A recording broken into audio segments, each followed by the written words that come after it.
Greetings, brothers and sisters. Today is November 9th, 2024. It's currently 16 after 12 noon Eastern Standard Time. This is a program brought to you by the UNIA-ACL Divisions 429 in Chicago and Division 421 in Atlanta. My name is Brother John Hargrove. I serve as the president for the Dr. Julius Nyeri CBPM Division 421 here in Atlanta. And we are with our co-host, the first vice president for the Garvey and Nkrumah Memorial Progressive Division 429 in Chicago, and the president or founder of the Marcus Garvey Institute in Chicago, Brother Shaka Barak.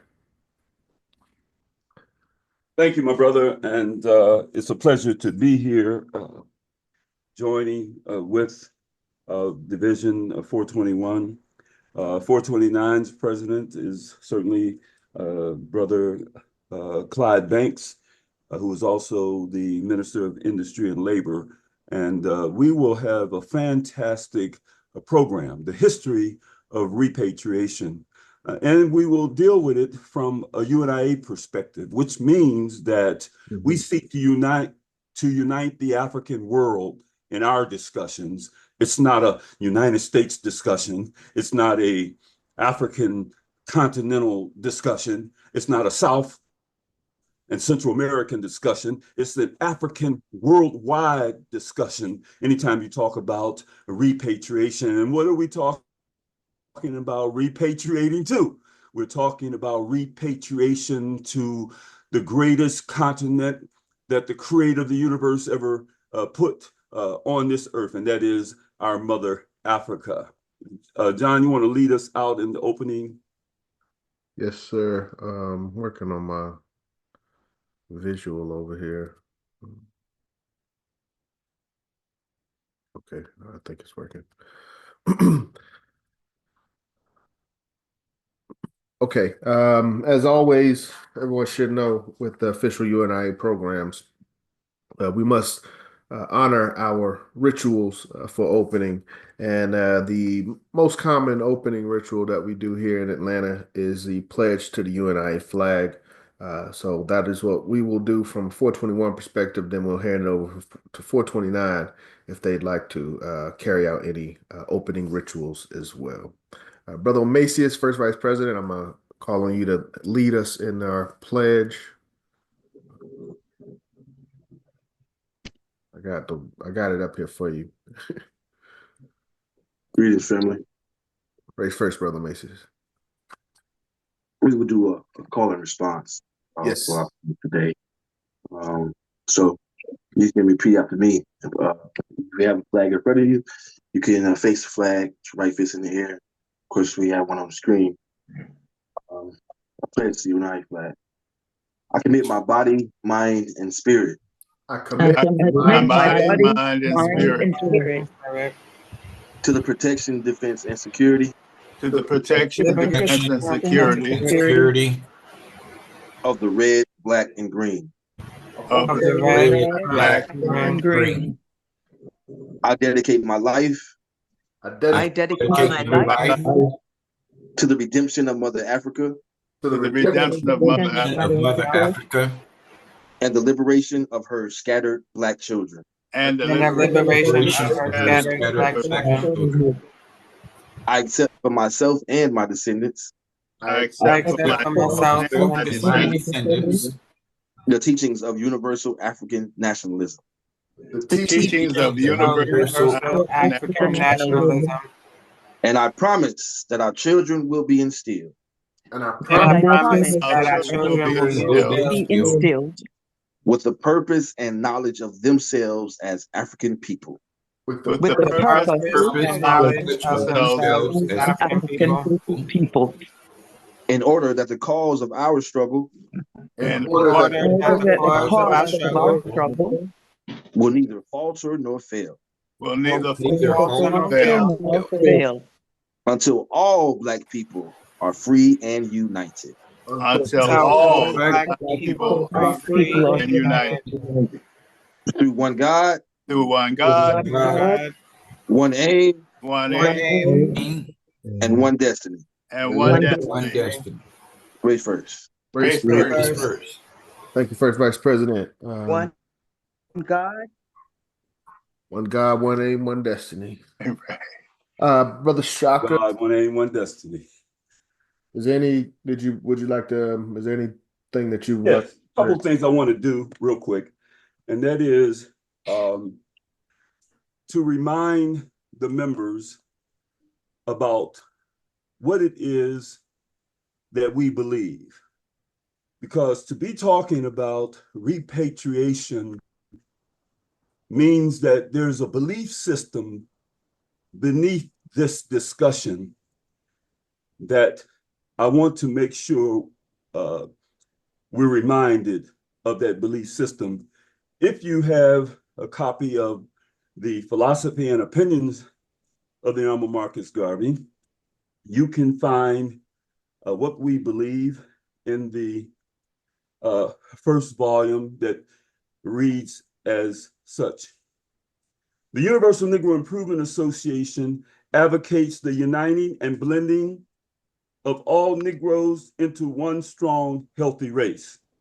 It is against miscegenation and race suicide. It believes that the Negro race is as good as any other and therefore should be as proud of itself as others are. It believes in the unity or the purity of the Negro race and the purity of the white race. It is against rich blacks marrying poor whites. It is against rich or poor whites taking advantage of Negro women. It believes in the spiritual fatherhood of God and the brotherhood of man. It believes in the social and political and physical separation of all peoples to the extent that they promote their own ideals and civilization with the privilege of trading and doing business with each other. It believes in the promotion of a strong and powerful Negro nation in Africa. It believes in the rights of all men. This was written by the Honorable Marcus Garvey as President General, January the 1st, 1924.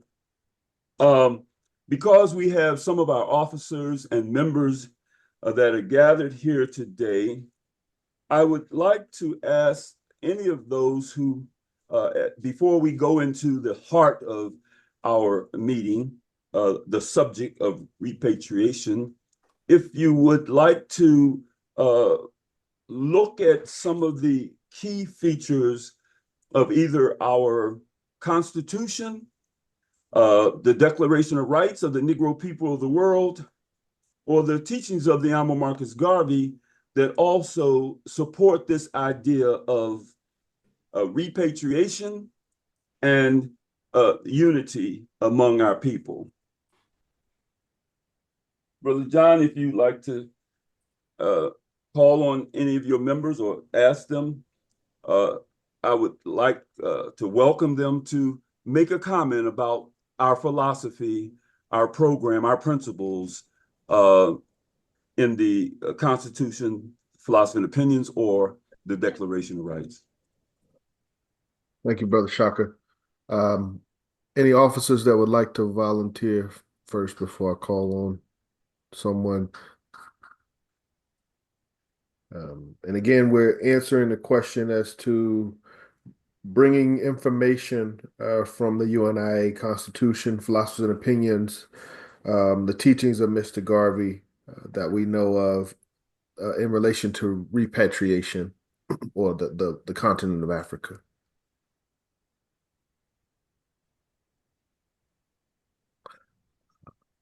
Brother Art, I know you got something for us.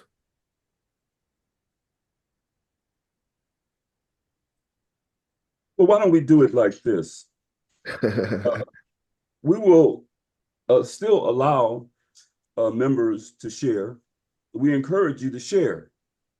A lot of time and energy has been spent educating our members, and so we want you to share. We want to know that you've learned something from that which has been taught to our members.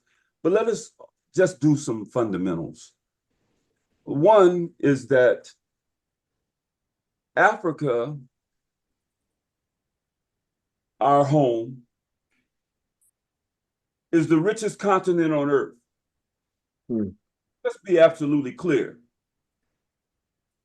that the resources on the continent of Africa are the resources that the Europeans and the Arabs took and stole and used to build their civilizations. There's no question about it. But they didn't take it all. Africa is still the richest continent on earth. And just some of those things that you need to know are on the continent of Africa. Brother John has pulled up a map, unless he's sharing it with another UNIA member. Let's take a look at some of the things that the map indicates exists on the continent of Africa. Is there someone that can read that and see that a little better than me? And to be clear, this is just some of the primary. Well, they only got one resource for each nation, so it's the most abundant resource that is robbed from that region. So not all of them, but just the most abundant.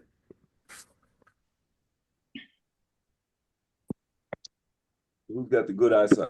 Yeah, petroleum and natural gas, crude oil, uranium, cotton, iron ore, clothing and textile, fish, gold, cocoa beans, petroleum and petroleum products, diamonds in multiple places, grain, coffee, tea, and copper, gold in so many places, aluminum, platinum, soft drink, concentrate, clothing and shoes, and many, many more. Yes, sir. They left out quite a few too, because there are new minerals that they're recently discovering. There coltan and many others, that chromium and things that are necessary for the so-called modern society.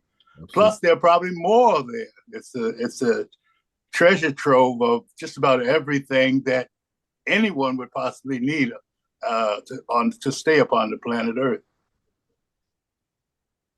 Now, I don't think this map shows what's in the oceans around Mother Africa, right? Right. The fish. What's at the bottom of the oceans around Mother Africa. Yes, sir. And many of those depths have not even been reached yet. And so you're absolutely right, my brother. Give your name and where you're from.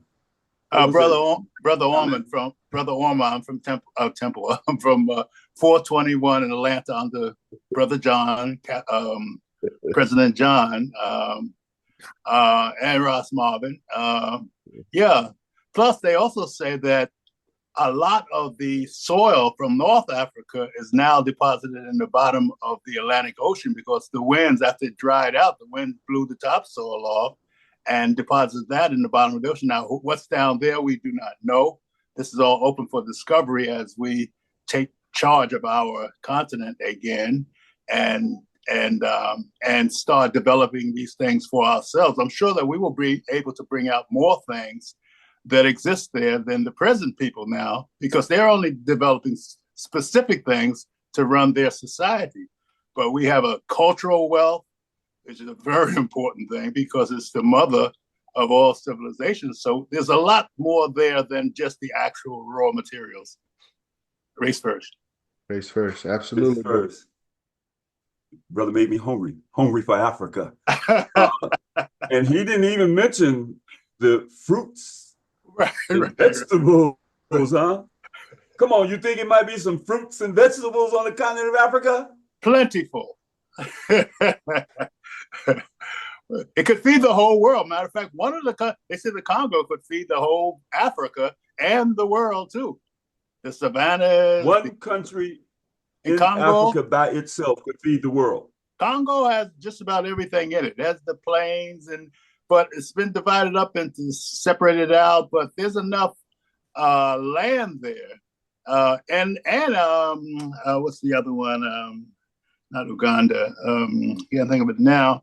That has enough land there to grow whatever you need. It's greater than the land mass. The farming. It could put about all the farming in the world into that one particular country there. But it's not basically used for that now because the only thing that's being extracted from Africa are those products that this country need in particular at this particular time. And they do not want us to feed ourselves. So it's not going to be developed unless we develop it for ourselves. Feed ourselves, clothe ourselves. Everything is right there. Thank you, my brother. The other brother who spoke from Temple Fort 21, I heard it. We'll do that. Division. Brother Art, introduce yourself, my brother. Brother, hold on, brother Shaka. Let me, because we had a section for roll call in the program. Okay. Sounds like we're getting ready to. Well, it was only because he had made a comment, and I wanted the listening audience to know who that was and what is his relationship to the UNIA. Brother Macias, you want to introduce yourself? Greetings, family. Brother Macias, First Vice President, Division 421. It's a pleasure, bro, and thank you for that reading of that beautiful material.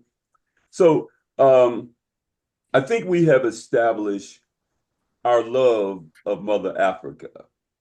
And I think we have also shown that we can handle this conversation about repatriation because it's important to us. And it's not a fantasy because, as our brothers have pointed out, Africa is rich. And so it's not hard to imagine an effort to repatriate because of the benefit of all of those things that are still there. I mean, he wasn't talking about stuff that is gone, depleted. It's still there. And my brother didn't mention coca, but some of us have a sweet tooth with chocolate candy, and Africa has some of the best chocolate in the world. Yeah, that was.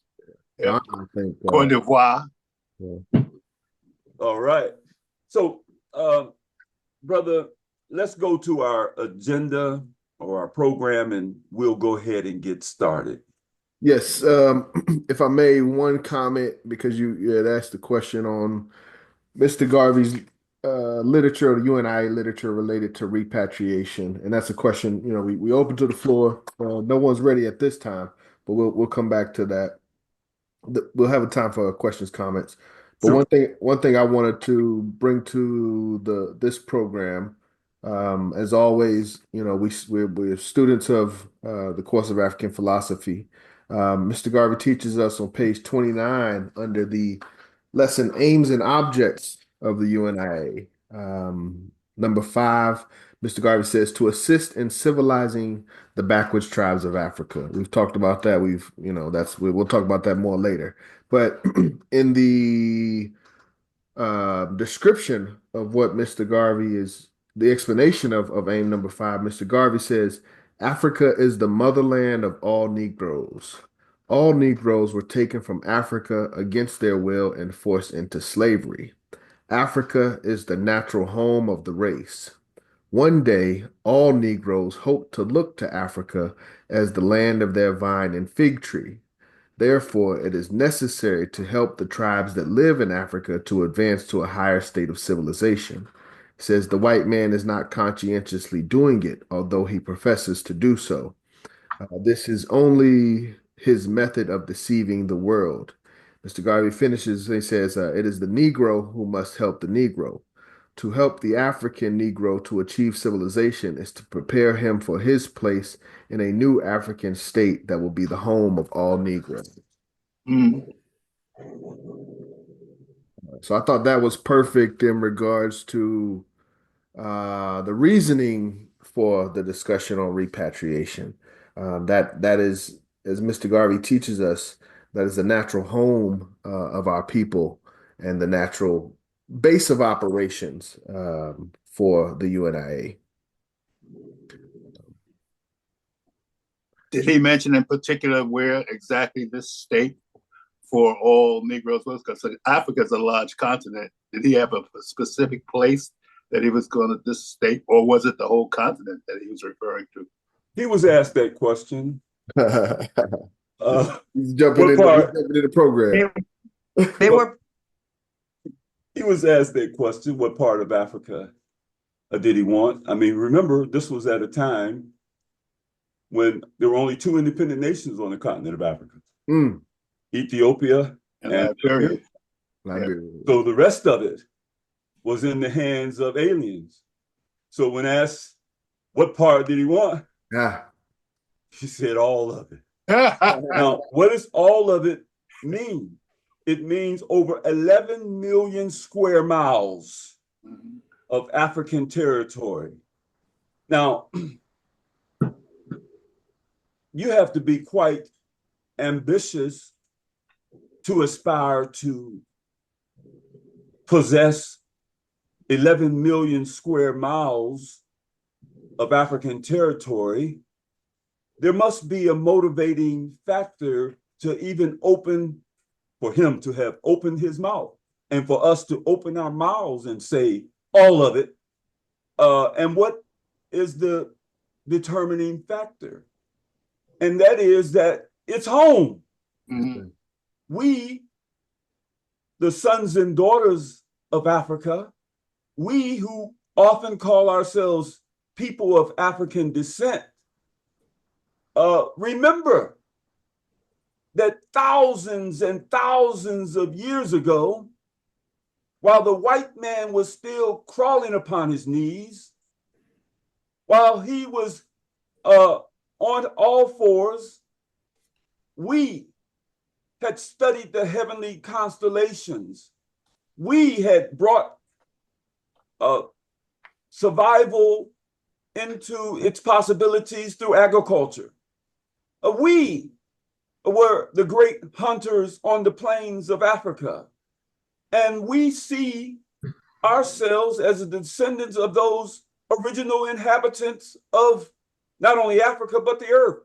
So when we think in terms of repatriation to our motherland, it's only natural that we seek to return at some point, and sooner than later, to our motherland. And we seek to unite with our brothers and sisters in cooperation with our brothers and sisters on the continent, but also in cooperation with our brothers and sisters around the world.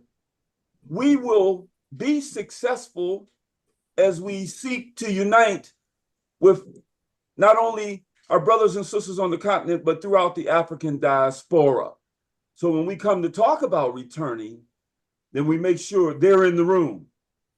Our brothers and sisters from around the world are in the room, from the continent of Africa are in the discussion. So it won't be a surprise 10, 20, 30, 100 years, 200 years from now, when we make that great exodus back to our motherland. They will be waiting on us. In fact, they might come over here, help us pack. Go ahead, bro. We leave so we can get on the planes and get on the ships, and maybe they will, hold us as guests in their homes for a moment while we get ourselves together in terms of the transitioning back to Mother Africa. Maybe they will help us maybe learn some of those beautiful languages that we don't know, that we used to speak. Maybe they will teach us some of those dances that we don't know, but we used to do. And so this return or this effort at repatriation is so powerful and so meaningful, but it's because it is our right to possess a Mother Africa. And again, all 12 million square miles. All right. We ain't surrendering an inch. All right, brother. Brother Hargrove, let's go. Thank you, Brother Shaka. What are your thoughts on the official roll call? Yeah, let's do that and see who's here. Let them say hello. We're recording this, so if anybody's looking for you, you know, you don't want to say your name, it's okay. But There is no. Yes, sir. Thank you, Brother Shaka. Officers 421 will go first. As everyone should know, my name is Brother John Hargrove, serve as president for Division 421 here in Atlanta and commissioner for District 5. Brother Omasius, you want to follow me up as first vice president?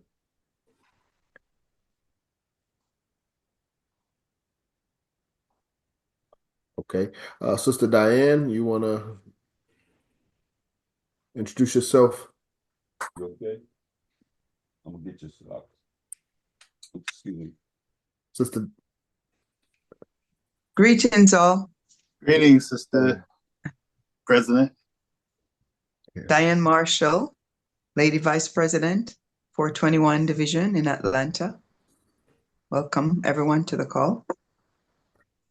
Lady President, Sister Diane. Right. Trying to delegate. Okay. Brother Macias is tied up. Ross Marvin, you want to introduce yourself? Yes, greetings, family. Ross Marvin here. I want to say big up, especially my good brother, Shaka Barak, because from during the time I was the president of 421, me and Shaka Barak on 89.3 FM here in Atlanta, Georgia. And y'all got to listen to this brother here. This brother has so much knowledge when it comes to the UNIA, reparations, African history. Of course, you know, he has the school and everything. So big up to everyone, and also big up to the members of 421. Big up to my president, President John, doing a great job. And big up to all brothers and sisters on this call. So we say, great first. Race first. Thank you, President. First. Thank you, my brother, for those kind words. Mama Mina, you want to introduce yourself as Sister Elder? Mama Mina, you there?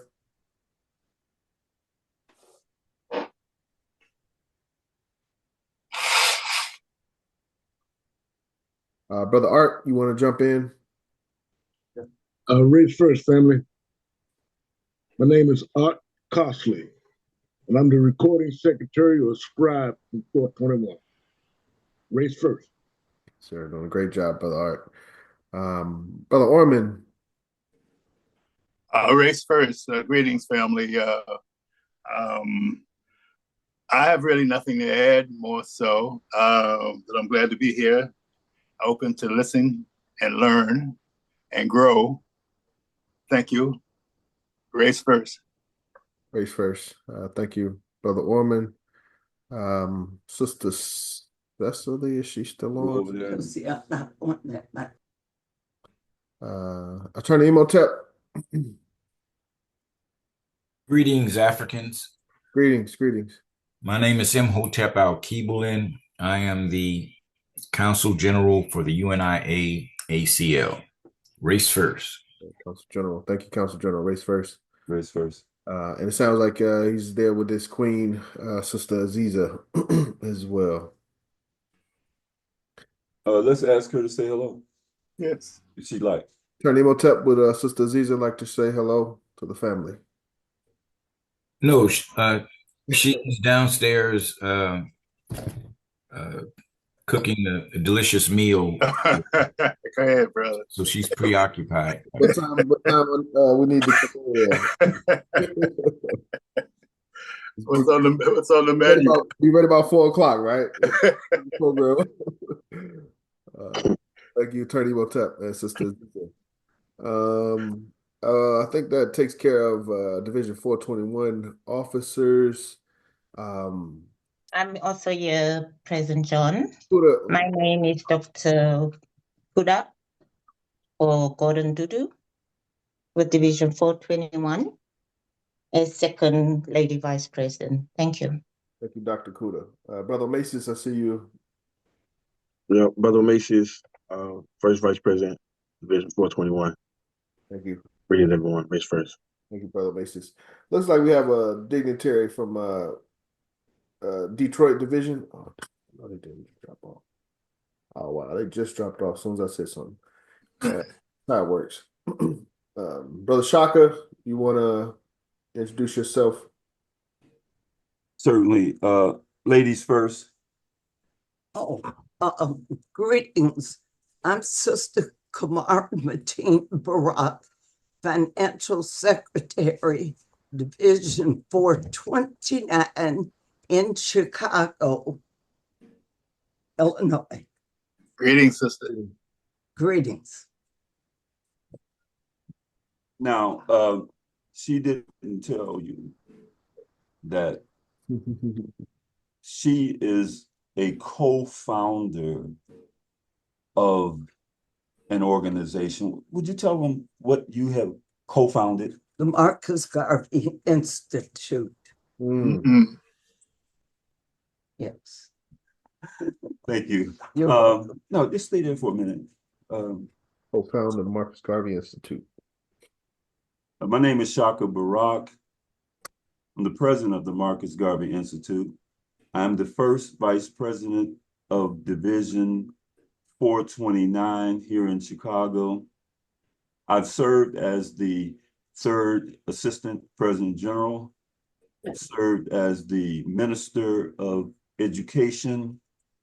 I've served as the commissioner of District Number 7.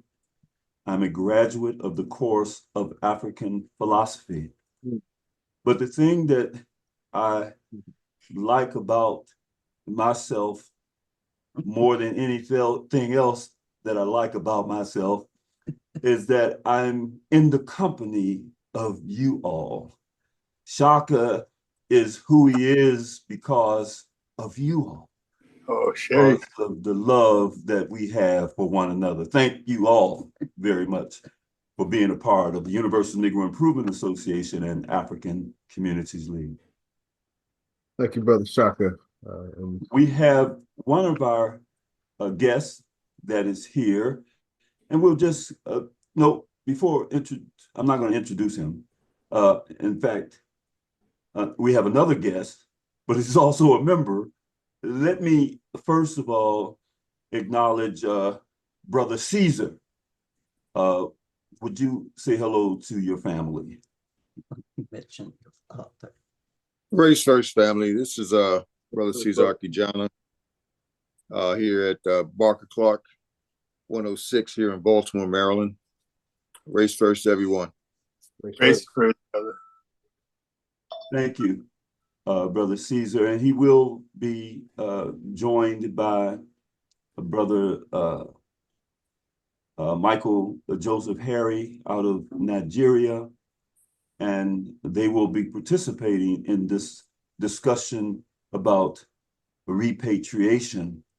My wife just reminded me that I should let you all know that my father, Earl Jameson, is a member of our division, the Garvey Nkrumah Memorial Progressive Division number 429. When the President General, the Honorable Michael Duncan, came to Chicago, there were a couple of people in our division that received awards.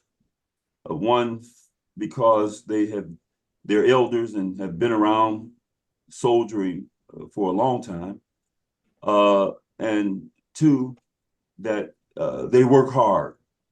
Well, one was my wife, Kamar. She's a soldier. You know, if I could just tell you a little bit about her. No. She says no. So I'm going to tell you just a little bit about her.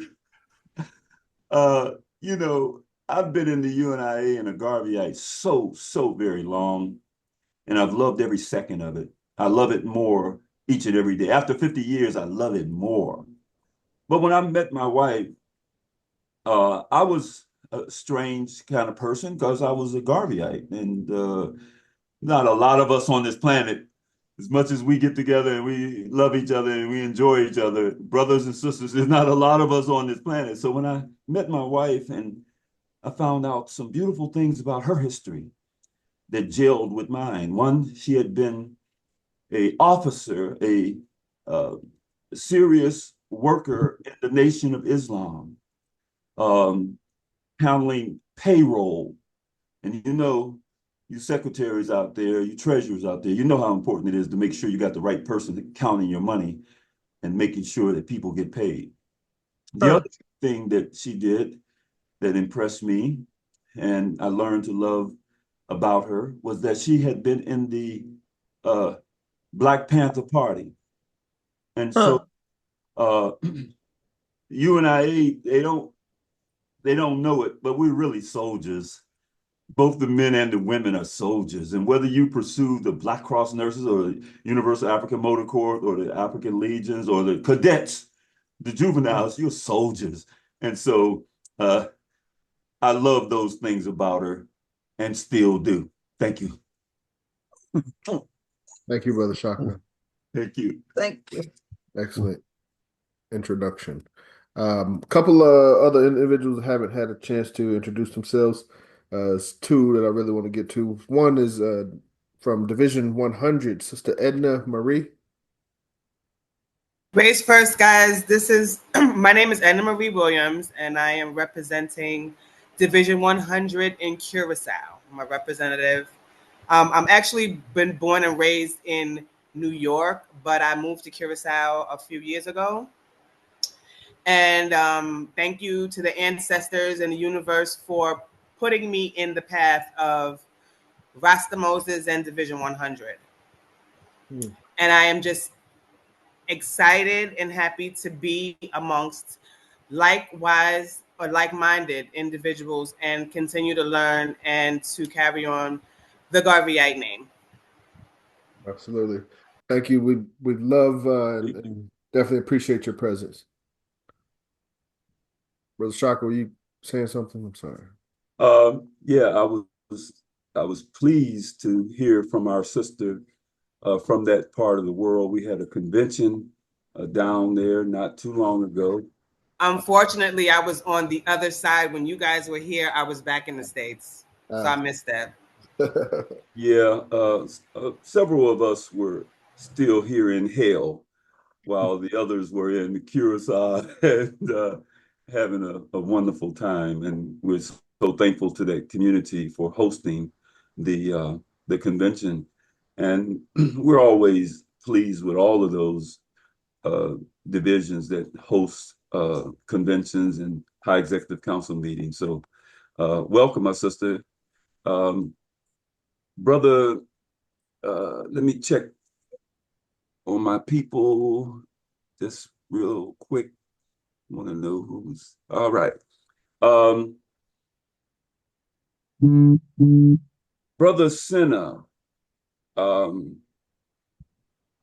let me do it this way because Brother Sena has a special presentation that he's going to do. And so, Brother John, if you don't mind, I'd like to introduce him. Well, can I get one? Yeah, I'm being unfair. Go ahead, Brother Shaka. No, who was that you wanted to acknowledge? Brother Moyama is on. Oh, okay. Well, certainly. Greetings, Brother Moyama. Greetings, Great Garvey Day. And to the Race First family, when I say first race, you say race first. First race? Race first. That's what I'm talking about. Yeah, I'm honored to be on. I didn't want to say much. Now that the Council General made us hungry, charming us with describing the good, delicious food he has waiting on him. I don't want to say much, but I just wanted to cite a word or two of Mr. Garvey real quickly, about 30 seconds. Mr. Garvey once described the urge to repatriate as a simple, natural, logical, and spiritual call to Africa, a spontaneous prompting an irrepressible urge that has found its birth in the minds of the sons of Africa in all places of the earth in which they dwell. Silent, unheralded, swift, and mysterious, out of the depths of their misery and suffering, out of their woes and despair, has arisen an indescribable cry, a wail of lamentation, indefinable yet heard, understood, interpreted, defined, and reproduced in the clarion call of Garvey. The redemption of the final part of that is the redemption of Africa is a great commission, not only to recover Africa for the Africans, but to rescue the souls of Africa's sons and daughters from social, political, economic, spiritual bondage, place them on the ground of vantage to secure the true uplift of the race and the general good of the human family. The cause is profound in its depths, immense in its extent, and dazzling in the height of its ambition. It has reached a point at which it becomes suicidal to neglect and aimlessly drift from its purpose, criminal to oppose its progress. Thank you. Thank you, Brother Moima. Criminal to oppose its progress. Brother John, let me ask you, Sister or Dr. Gordon Dudu put something in the chat room, and this was in line with the question of repatriation. Mm-hmm. Do you want to share that? Dr. Kuda? Yes, President John. Did you want to share some of the information you put in the chat in regards to Mr. Garvey's? Okay. I've created pre-trained, a generative pre-trained transformer for the UNIA, which is like a place where you deposit all information with regards to the UNI Constitution, the philosophies of the Honorable Mr. Garvey, and all the other books we are studying. So I deposit everything on that pre-trained the generative pre-trained transformer, and I can send everybody the link. When you click on that link and you ask any question, it will retrieve the information for you based on the materials that are deposited into that pre-trained transformer. So when you ask the question, I just put the question into the generative pre-trained transformer, and it generated back that information that I put in the chat, just so that everybody can have access to it. But I don't know if you want me to be reading it, because it's there for everybody to use. Access. It's on the group chat, and also I can share the link to the GPT, to the generative pre-trained transformer for the UNIA. Thank you, President. Yeah, would she be kind enough to share that? Yeah, Dr. Kuda, would you mind reading what you put in the chat, please? Okay, thank you. Can I go ahead? Yes, you have the floor. All right, thank you so much. Marcus Garvey, a key figure in the early 20th century Pan-African movement, advocated for the repatriation of people of African descent to Africa as a pathway to liberation, dignity, and self-determination. His philosophy centered around the idea that people of African ancestry, especially those affected by the legacies of slavery and colonialism, could never truly achieve equality or freedom in societies dominated by systemic racism and oppression. And here are some of Garvey's primary thoughts on repatriation to Africa. Number one, restoration of African identity and dignity. Garvey believed that true empowerment and pride in African heritage required a return to African roots, which colonialism and slavery had served, he emphasized that African Americans and other descendants of the African diaspora should reclaim their cultural identity and reconnecting with their ancestral homeland. Africa for the Africans. This was one of Garvey's key slogans, encapsulating his vision of Africa as a land belonging to people of African descent. He viewed Africa as a place for African people worldwide to unify and work collectively to build a strong, self-sufficient nation. Rebuilding Africa and resisting colonial exploitation, Garvey argued that Africa needed to be reclaimed from European colonial powers, envisioning it as a powerful, unified continent led by Africans. He saw repatriation as a part of a broader anti-colonial struggle, encouraging people of African descent to return, not as individuals, but as a force capable of transforming Africa into a political and economic powerhouse. When we talk of economic and political independence, he envisioned Africa as a place where Black people could be self-governing, free from the economic and political control of foreign nationals. Garvey emphasized the need for economic empowerment, proposing the establishment of Black-owned businesses and industries as part of the return to Africa. Establishment of the Universal Negro Improvement Association, the UNIA. Through the UNIA, Garvey promoted the idea of a global movement focused on the liberation and unification of African people worldwide. He wanted to raise funds to create a physical pathway for repatriation, notably launching the Black Star Line, a shipping company intended to facilitate travel and trade for Black diaspora returning to Africa. In summary, Garvey's call for repatriation was more than a physical journey. It was about building a liberated African identity, fostering global unity among people of African descent, and establishing Africa as a symbol and reality of Black power and independence.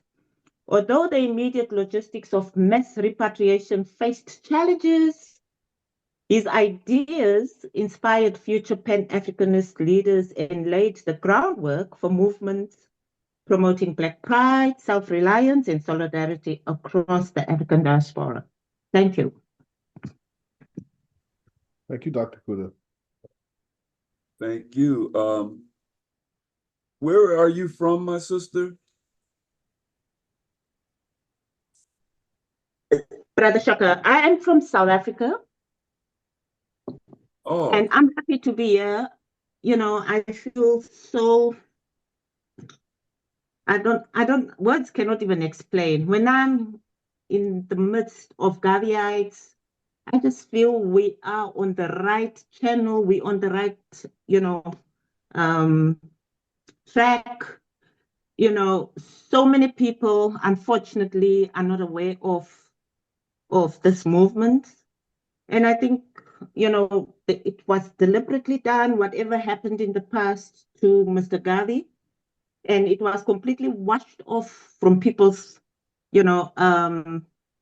access to information and spreading the good news. At some point, people were threatened, and there went a bit of silence about all the good works of our Honorable Messiah Garvey and, all his hard-earned efforts of mobilizing so many million African Americans and wanting to try to help them to find their freedom of, freedom of expression, freedom of belonging, and freedom of self-pride. These things he approached these things so many years back that even for me, I'm still like baffled as to what spirit powers did God instill in him. Because at that time, so many Africans were so blinded to all this. People back in Africa, I think this is why in the Constitution there was a part they looked at people back in Africa as ignorant. But with time, there's been development, and of course, there's been some upliftment of self, pride, and knowledge of self in Africa. So with all this that has taken place over the years, we're still like so far behind in trying to bring our people together to start to be self-reliant and build these businesses that our honorable Garvey had, initiated initially, for us to take forward and find pride in us working for ourselves, being self-reliant and letting the money circulate amongst ourselves too, like the Jews do. But anyway, I guess there's reasons for things, and I'm so proud to be here and that I'm part of this movement, trying to make that change. Every day I say to myself, as much as it's hard for us to take off, there's challenges financially here and there, but we will leave a mark that one day when I exit, when our great-grandchildren look back, they'll say, oh, they did try. Our ancestors tried.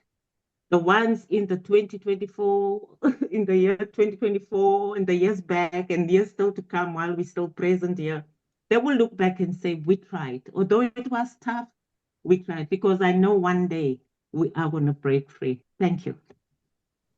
Thank you, Dr. Kuda. Very well said. Thank you. Can you hear me, Brother Hargrove? Yes, Brother Shaka, we hear you. Dr. Gordon, you don't sound like somebody born and living in South Africa. Is there a reason for that? I grew up in Zimbabwe. My father is Zimbabwean, my mother is South African. I was born in Cape Town. I speak all the African languages in South Africa, especially in Cape Town, is Xhosa. I speak also Afrikaans, which is the Boer language, but there's also some issues around that because when the Dutch came to take over, we already had the First Nation people who were speaking a language like Afrikaans. You understand? But I'm not going to go deep into that because I don't have the facts fully. But from the royal kingdoms that I'm part of, these are some of the discussions that they discuss in those groups. So yes, I'm born in Cape Town.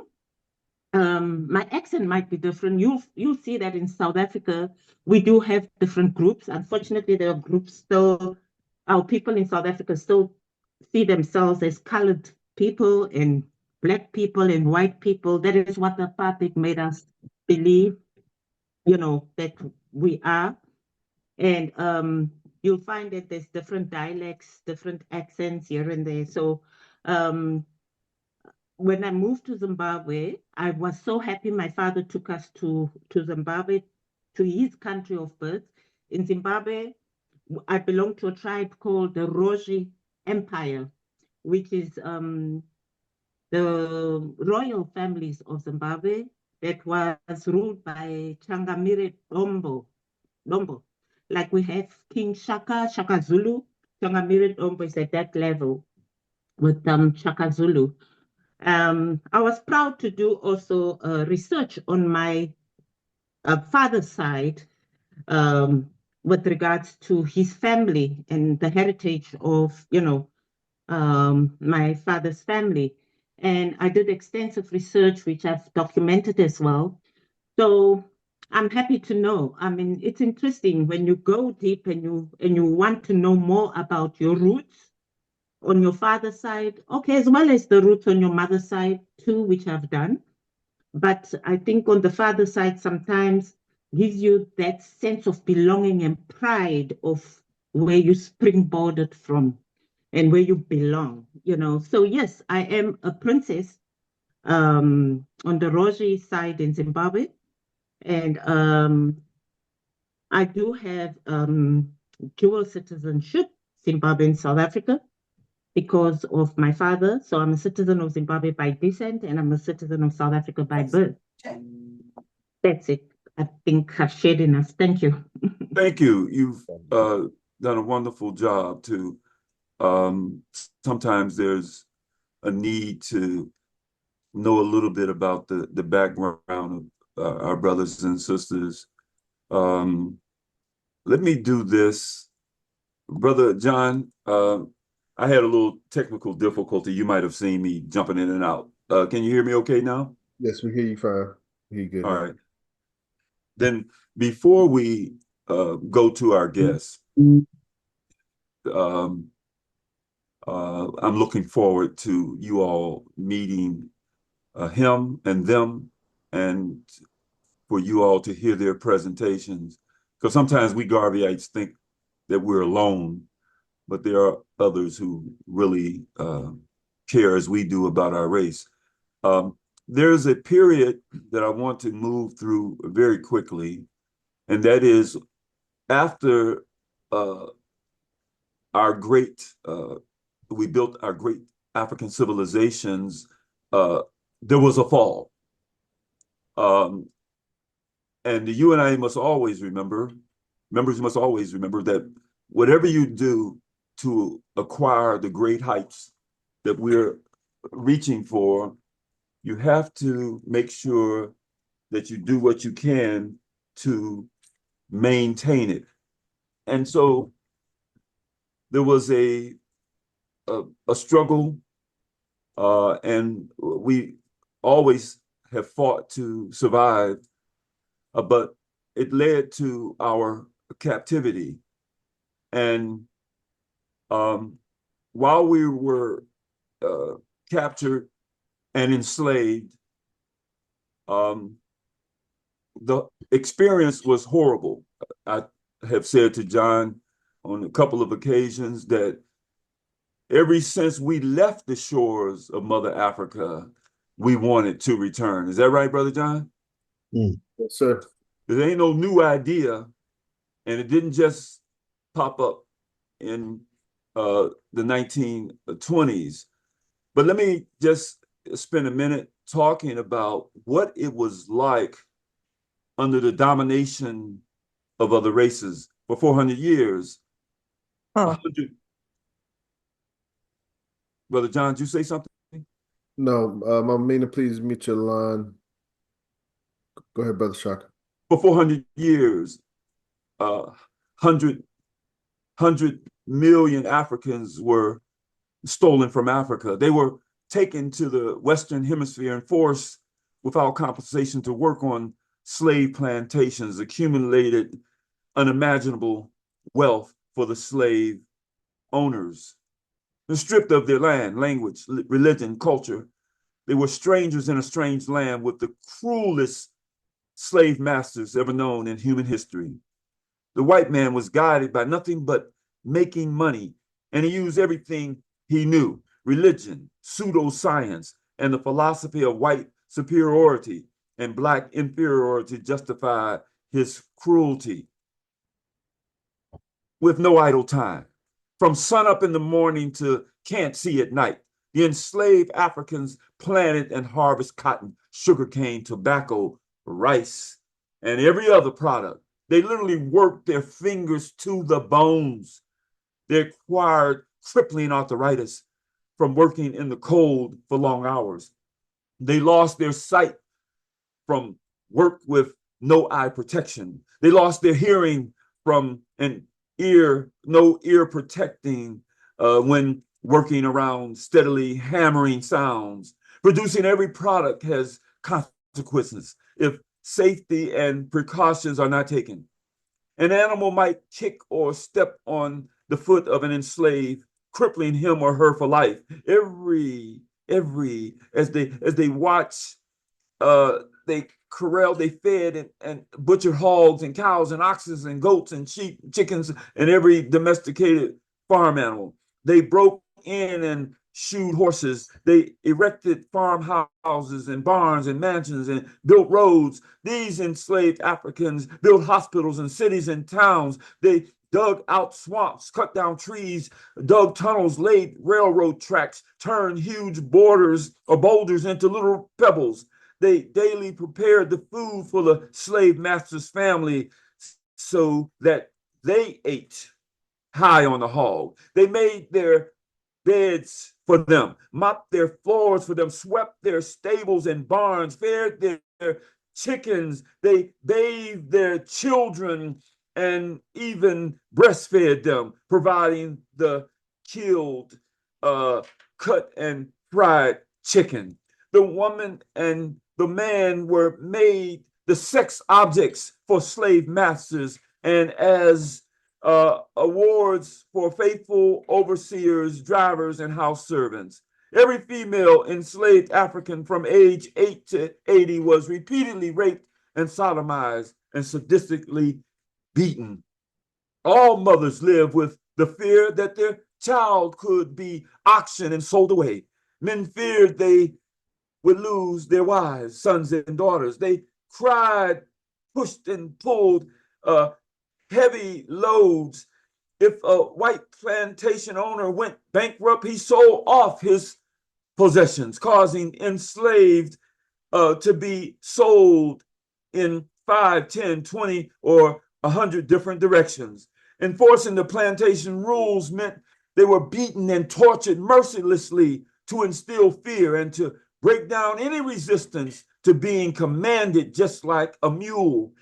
Mutilations, that body parts were cut off, feet removed, eyes plucked out, burning at the stake, lynching, drowning, suffocation by choking, and strangling were regularly used.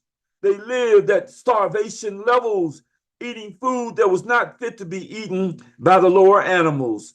The living conditions, clothing was limited to one outfit a year, which never lasted a whole year, forcing Africans to walk and work completely naked, even in the winter in the South. Enslaved Africans lived in dark huts with no doors or windows, 12 in one room, no privacy. They were bug and rat infested with the mud floors, no toilets or outhouses, logged for pillows, huddled on the ground together to keep warm. Whites lived in luxury while we lived in those conditions. What was the white man doing while the African was enslaved? Enslaved Africans served as entertainment for plantation owners. They were made to fight each other, often to the death. They were made to race each other and animals. When he was not impregnating African women to increase his amount of slaves born every year, he made them entertain him. From 1619 to 1865, the white man was using the African to do the hard work while he was enjoying life as a king over a kingdom. He had time to write books, study science, and produce inventions. He was able to build with Black labor educational institutions such as universities.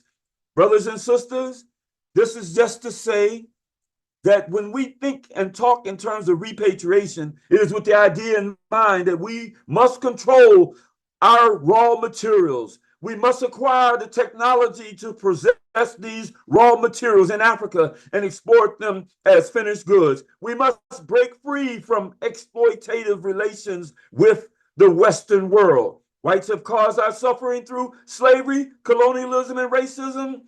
We will cause our redemption through the repatriation to our motherland, Africa. Thank you.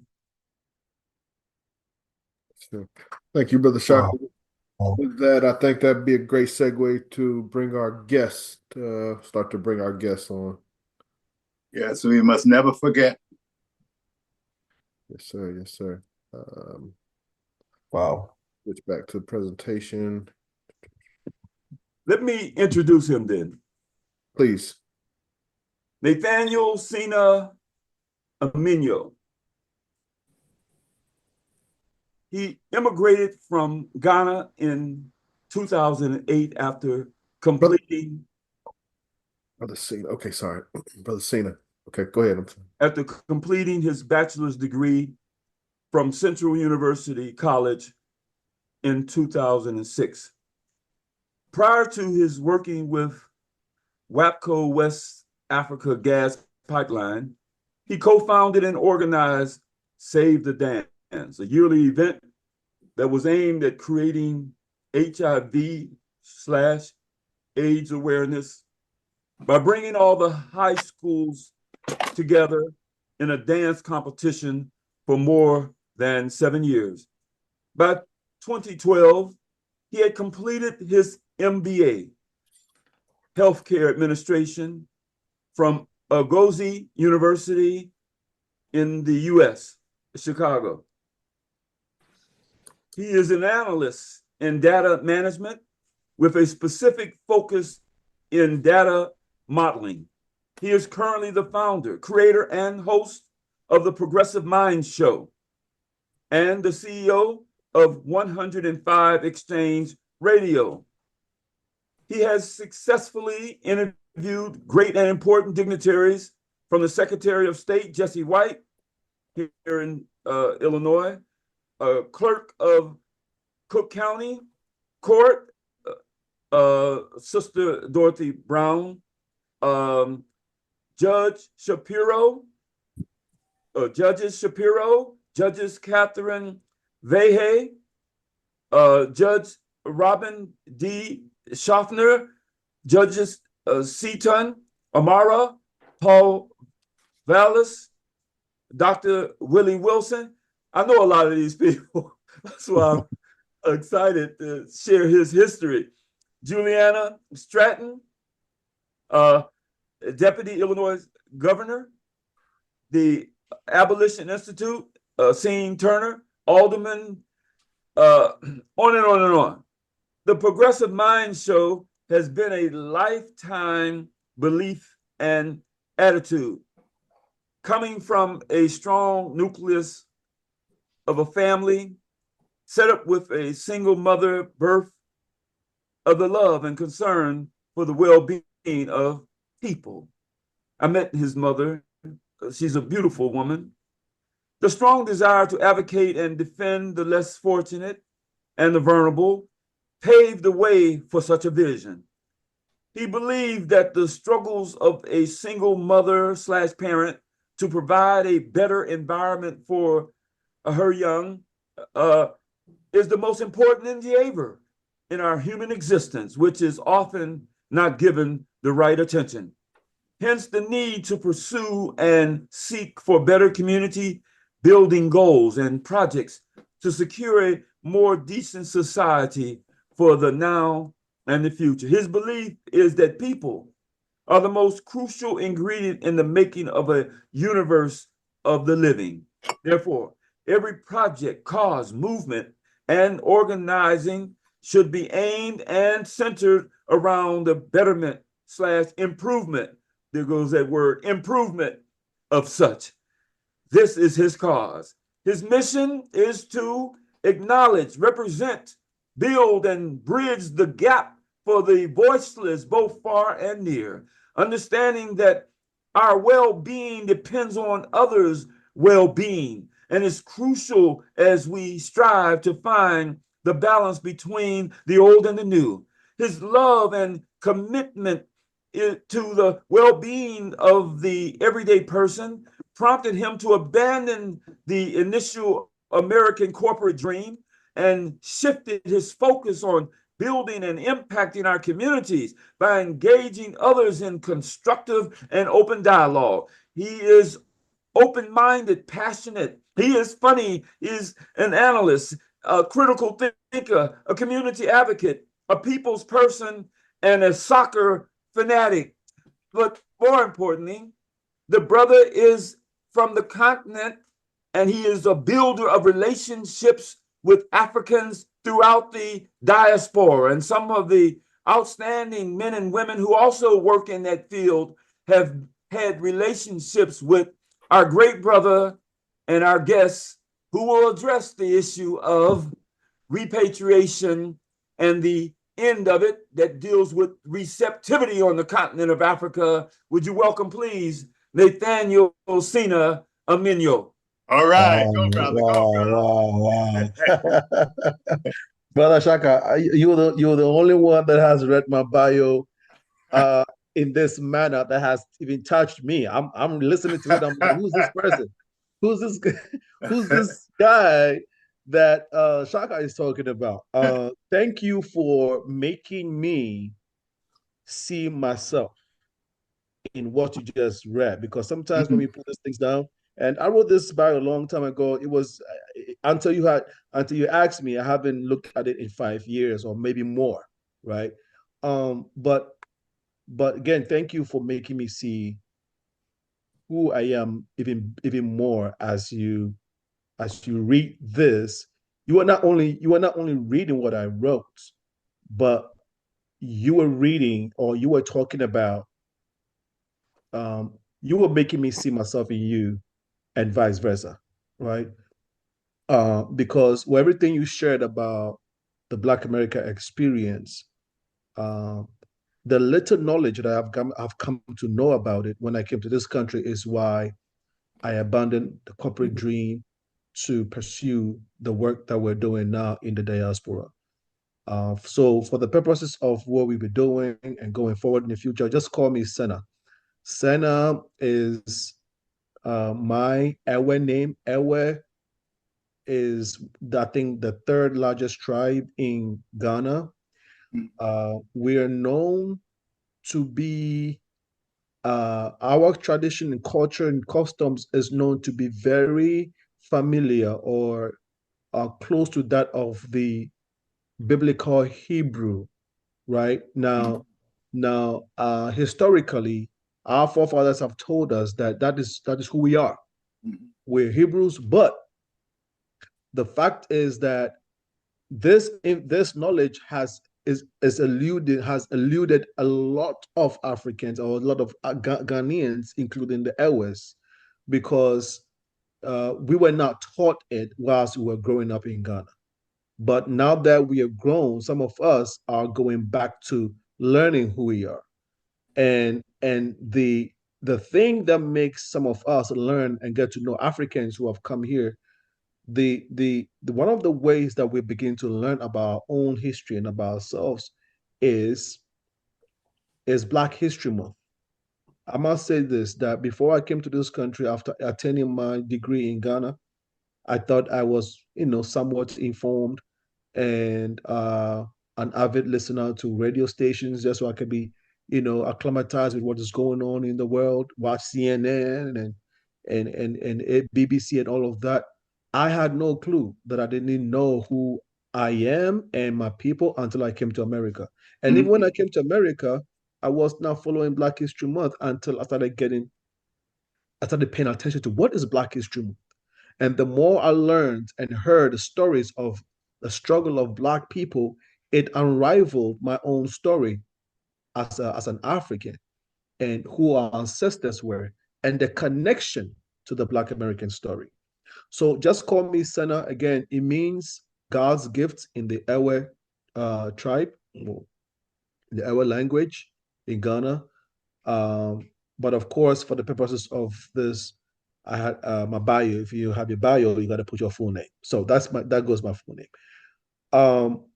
Now, before I probably get into the presentation, during the beginning, I was listening to some of you all talk about the richness of the continent of Africa and the minerals, deposits, and all of that. Yes, indeed. And my beautiful sister from South Africa, Dr. Dudu, is she still on the platform? Yes, I am. Yes, Dr. Gordon Dudu, it's a pleasure to speak with you. And I think what we need to do going forward, Brother Shaka, is that we need to have Dr. Dudu at one of our meetings, which the Progressive Mind Show creates, to speak a lot more on the struggle of the South Africans, whether it's apartheid. The whole story there is very, very, very similar to the Black story. However, to the Black American story. However, both sides have been kept apart from these stories. Yeah. And so we don't know how we can connect it and to help us heal together and unite for the greater good. And so that is super, super, super important. What some of the things she was sharing. And some of Africa's richest resources are in that part of the continent, the southern part of the continent, from Botswana to Zimbabwe to South Africa itself. And so thank you so much for sharing, Dr. Gordon. Oh, you're welcome. And The all surname Dudu is actually a Nigerian surname from the Shakiri tribe. okay, brilliant. Yeah, thank you. Brilliant. Brilliant, brilliant. And what I wanted to add to that, the mineral deposit conversation is, yes, I mean, cocoa, like you said, look at all the products you see in either Macy's or all the lotion product that says cocoa butter, right? Cocoa butter, cocoa butter. Well, and then the chocolates. There are some special brands here that people like. I know Shaka likes chocolate, so sweet things. But the what is so, as I'll say, heavy for me is the fact that we are even oblivion of the fact that these products we consume are brought in from the motherland, right? And so chocolate is gotten from cocoa, which Cote d'Ivoire and Ghana has a lot of. I think between Ghana and Cote d'Ivoire, we produce the most chocolates in the world. Now, cocoa was smuggled into Ghana by Dr. Kwame Nkrumah, Shaka Barak. I think he got it from I think Guyana or something. He found a way to get cocoa to Ghana, and that is the beginning of cocoa in Ghana. But that is just a tip of the iceberg. If you talk about coltan and cobalt, right? Deposited in Congo. Now, I'm sure you guys may have seen videos of on social media of Congolese young people scrambling in the mining fields, digging all these minerals. Now, they are the labor, and they get cents, they get nickels for all that richness that's coming from their land. And guess who benefits? You have the Teslas, you have the iPhones, you have the Samsung, you have all these electrical gadgets, even Boeing. All this, there is no cell phone or electrical gadget that you and I are using that has a battery that is now made out of the cobalt and the coltans coming out of Congo. And so the world would probably cease to exist. The Western world would probably cease to continue to thrive without dependence on Africa's resources. Cote d'Ivoire, I said Cote d'Ivoire, France, Niger. You guys know that Niger had a coup recently, and what they did, and what the new regiment, the new government has done in Niger is to cut ties with France, whom has been sucking the blood of Niger and a lot of French colonized country for centuries up until date. Now they cut ties with them, and guess what? We now are realizing that France, 75% of France energy depends on the uranium that they've been getting from Niger. So Niger now gets to sell its own uranium on the markets, which is giving the country an instant boom of economic growth. Now, guess what? Guess the potential of that what that could be. Imagine Black America being in that conversation of that economic development. Imagine a Black American businessman having a piece of the contracts of uranium or some of these naturally endowed African countries. This is what we are working towards. This is what we need to, for me, we need to be striving at. And Shaka spoke, and you guys spoke brilliantly about the overwhelming deposit of resources on the continent. It is true because in Ghana alone, now Europeans and India, everybody else, whether it's the Asians, Europeans, or America, whatever country or corporation that may be, they have taken a lot, but they have not even scratched the surface of what is deposited on the land.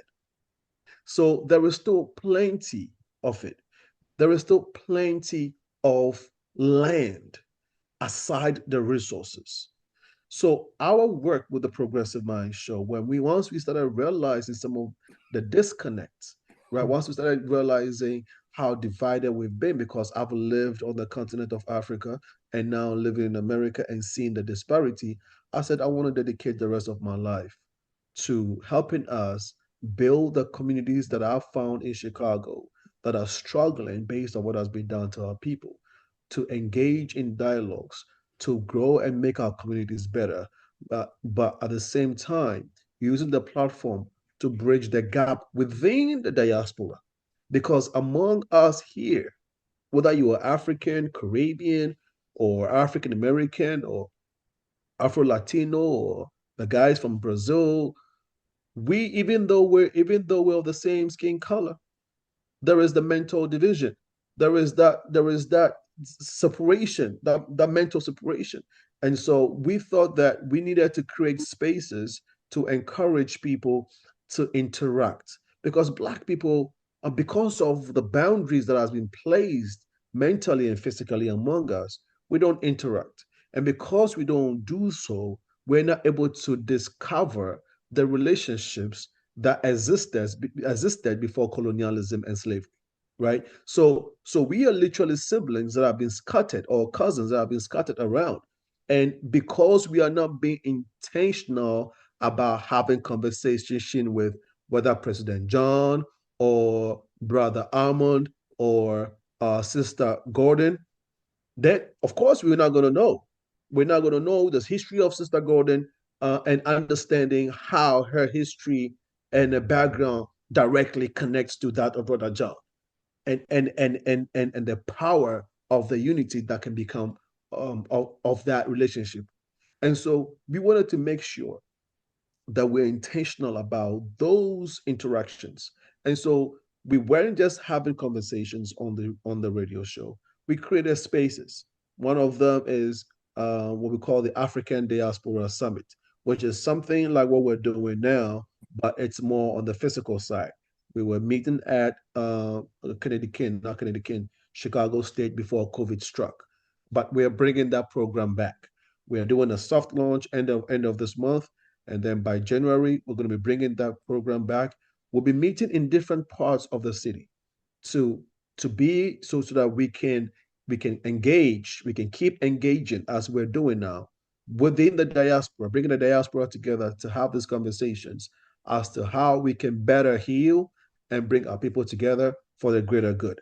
Now, in addition to that, we created a program we call the Exchange Ceremony, which was birthed in 2019. The Progressive Mind Show has been in existence since 2017.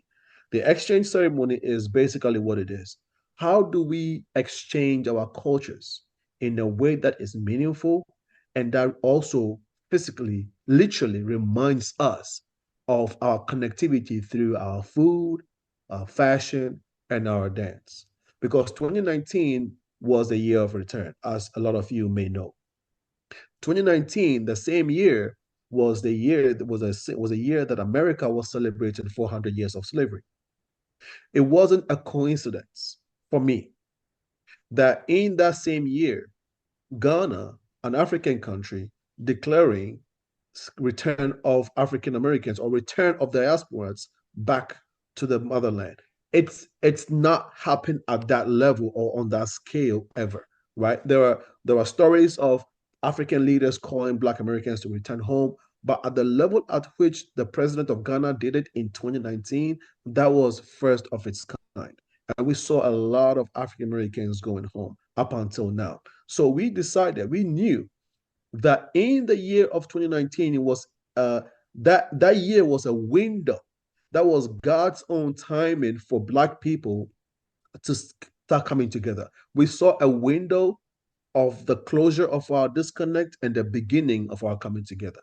So as a people, I wanted to create an altar. I wanted to commemorate that season so that every year we can come together as a people, whether you're Black American, African, Caribbean, South American, or Latino American, we can collectively come and celebrate these cultures that we share in common, and also honor individuals who have excelled in their line of work. So we did that successfully.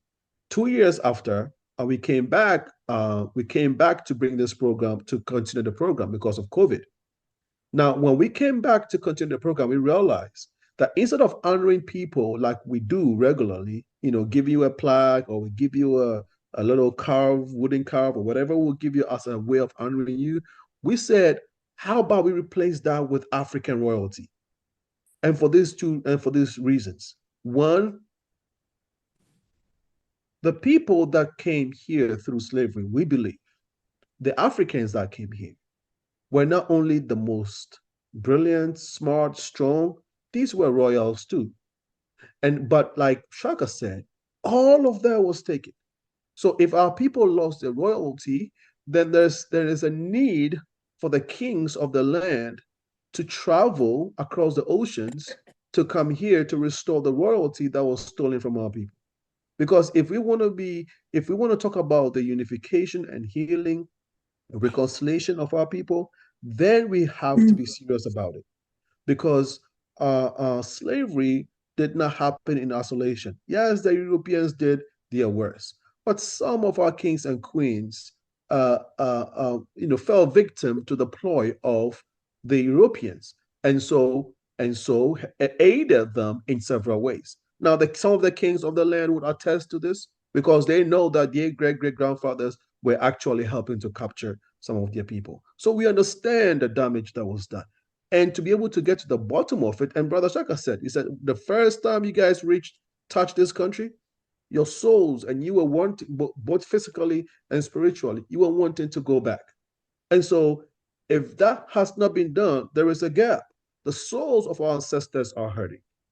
So in order for us to heal, the kings of the land are our spiritual head, culturally, economically, politically, everything. They headed Africa before the Europeans brought us politics or democracy. Remember, before colonialism, we didn't have nothing like democracy or politics. It was kingdoms and monarchy system headed by kings and queens, and it was perfect. But then, so our kings till date still hold a very strong cultural and spiritual positions in the land. There is no politician in Ghana that would go to a village or a town and build a hospital without consulting the king first and without the king giving the land and blessing the land for that politician. It's not going to happen. And so we understand that for us to heal, we needed to bring our kings here to help with the reconciliation by way of apology and also restoring what was stolen from our brothers and sisters. And that is what the king that we're working with now agreed to do. Mind you, it was very, very difficult in doing so because colonialism did not only affect a few people in the lands of Africa, it affected the impact of colonialism on Africa. Any of you who haven't been to Africa, once you start going and you start seeing the mentality of our people, you understand the damage that has been done to us.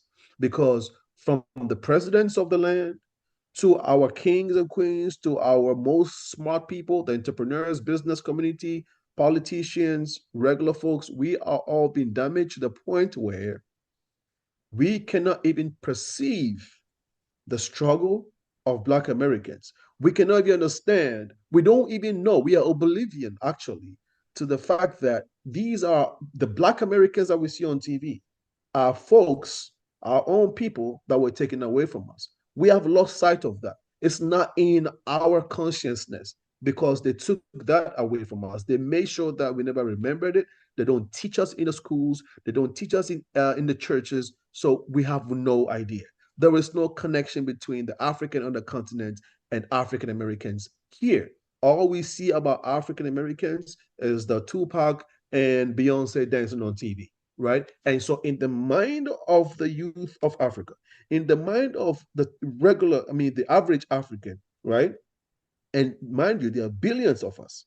This is the extent of the damage that has been done to us, which is why we're struggling today in connecting with our brothers and sisters. Rather, we connect with Asians, we connect with Europeans, we give our resources to them, we welcome them, we revere them, and treat them better than our own. The reason is that we do not have the connection of our brothers and sisters. Now, I told Brother Shaka and somebody else before that I, as a man, as a young boy, growing up as a teenager and becoming a man in Ghana. I walked past slave castles and slave dungeons. I walked past it, played soccer around it, saw slave monuments, and did not know they were used for slavery. I had no clue that these buildings were used to capture my own people. I just knew, all I knew about them were, oh, these were some buildings that some Europeans used a while ago. Oh, the Danes were here. The Portuguese were there. The British had this castle. Oh, wow, that's it. And we'll kick soccer balls around it. We'll play around it and have no clue. So you can see the extent, the damage, that the extent to which hiding this part of history, including our own as Africans, has done to Africans, which is why when we travel to the Americas, we don't know what to do with Black America because we don't understand. We're like, who are these people again? Okay, I know Tupac, but I'm seeing Shaka. Shaka is dressed well, but that's not what I saw on TV. I know Carl Lewis, Carl Lewis, the Olympics, right? The guys who go to Olympics and win gold medal, we know them. So when we come here, we're expecting to see Black America like we see on TV. They're singing hip hop, they're rapping, and we want to see. That's what we are expecting to see. We are not expecting to see the doctors, the engineers, the state reps, the mayors. Wow, a Black American, a mayor, Black American controlling this business and doing that. It's not in our purview. Even when we see it, we still doubt it because everything we see on TV that is good, the greatness of America is white. The skyscrapers were built by the white people. The aeroplanes that you fly, the TV that you watch, every good thing. The beautiful America was built by white people. Every good thing is so in our mind, the Black man cannot build anything good. They're not good for anything. They can dance, they can sing, they can rap. So that's what and they can do sports. So having this in mind and coming here, and all we watch is MSNBC and ABC. Because if you first come to America, you don't live in by yourself. You're living by an African who came here with the same brainwash, with the same mindset. So that African who already came here has has that mindset. They're already in a routine. They're watching MNBC. They're not going to the Black community because they're seeing all these things on TV, the shooting, and so they're like, no, uh, I don't want to hang out with these people because I don't want to be shot and I don't want to go to prison. I am here to make ends meet. I'm here for economic reasons because I'm running away from poverty, and so I want to make some money and I just want to live in peace and make some money and go back to my country. And so you see that our disconnect gets widened. The African and the Caribbean, and this is not just the African, the same thing with the Caribbeans. They have the same brainwash system. And so when we come here, we don't want to mingle with the people that we're supposed to be mingling with because we believe the African Americans are the Joseph of our time. Joseph and his brothers had a peculiar situation. Joseph learns the way of the Egyptians, so-called Egyptians. Joseph built the empire of the Egypt of the modern civilization then. So Joseph, the Black American, know and live with the Europeans. And so the Black American has become the embodiment of the raw excellence and magic of the African. The description that Shaka gave about Black Africans and who we are at the core. And in combination of that is the ingenuity of the European. So the Black American now has all that it takes to help in the building and the development of Africa. But this connection has not been realized. And so the work that we're doing with the Progressive Minds through our programs is to unlock what has been hidden from us. So when the king come here and we crown and we restore the royalty by crowning people, crowning African Americans, Caribbeans, right, as kings and queens, we're bringing back what was stolen. The king is apologizing for what was done and asking and saying, the land of your ancestors is waiting on the continent for you. You don't have to only look at America as your home if you don't want to, because there is home outside the United States for you in Africa. And Ghana is where we're starting from because I'm from there and we can use that as the launching pad. The king is from the southern part of the region called the Volta region, where the Ewa people are, from the kingdom called the Anglo Kingdom. He has his own paramountcy. He has donated land. We have taken people to go see the land already. We have also helped people to go to Ghana to get their names, to get rites of passage, to get culturally, to get imbibed, to get restored back to the land. And those who want to buy from any part of the country, we help them buy. Those who want to move back. So when we talk about repatriation as an organization, we're bringing our kings in the future, Sister Dr. Gordon. Our vision has been encouraging kings of Africa to journey here, to welcome its children back to the land of the ancestry. And so I'm open to you, you being a royal, being part of what we're doing, and perhaps working with some of the royals from your country, because again, we need to open up Africa, especially West Africa. Imagine if we have 3, 4, 5 kings, how many that will come here with us and open up their kingdoms to African Americans and say, we're giving you free land and we're also going to help you integrate into the system. Can you imagine how much opportunity that will be given our people for those who want to go back? And again, remember, it's not only the repatriation and the restoration back to the fold of your ancestry in Africa. It's not only in the cultural sense, but it's so much about economics too. Because as I speak with you now, if I ask any of you, which ethnic group or which race do you think is the most dominant or the most dominant economically and are the richest in Ghana, I'm sure most of you will say, oh, the Chinese or the Europeans. But no, that is not the reality. The truth is that Indians and Lebanese are controlling West African economies more than some of the other races that you're thinking about. Some of the millionaires, actually, the most millionaires in Ghana right now are Lebanese. When Africa is trying to build the next bridge or build the next school, or Ghana is trying to build the next textile factory or any factory to employ its youth, it goes to Turkey, Brazil, white Brazil, or goes to any kind of European country or the Chinese.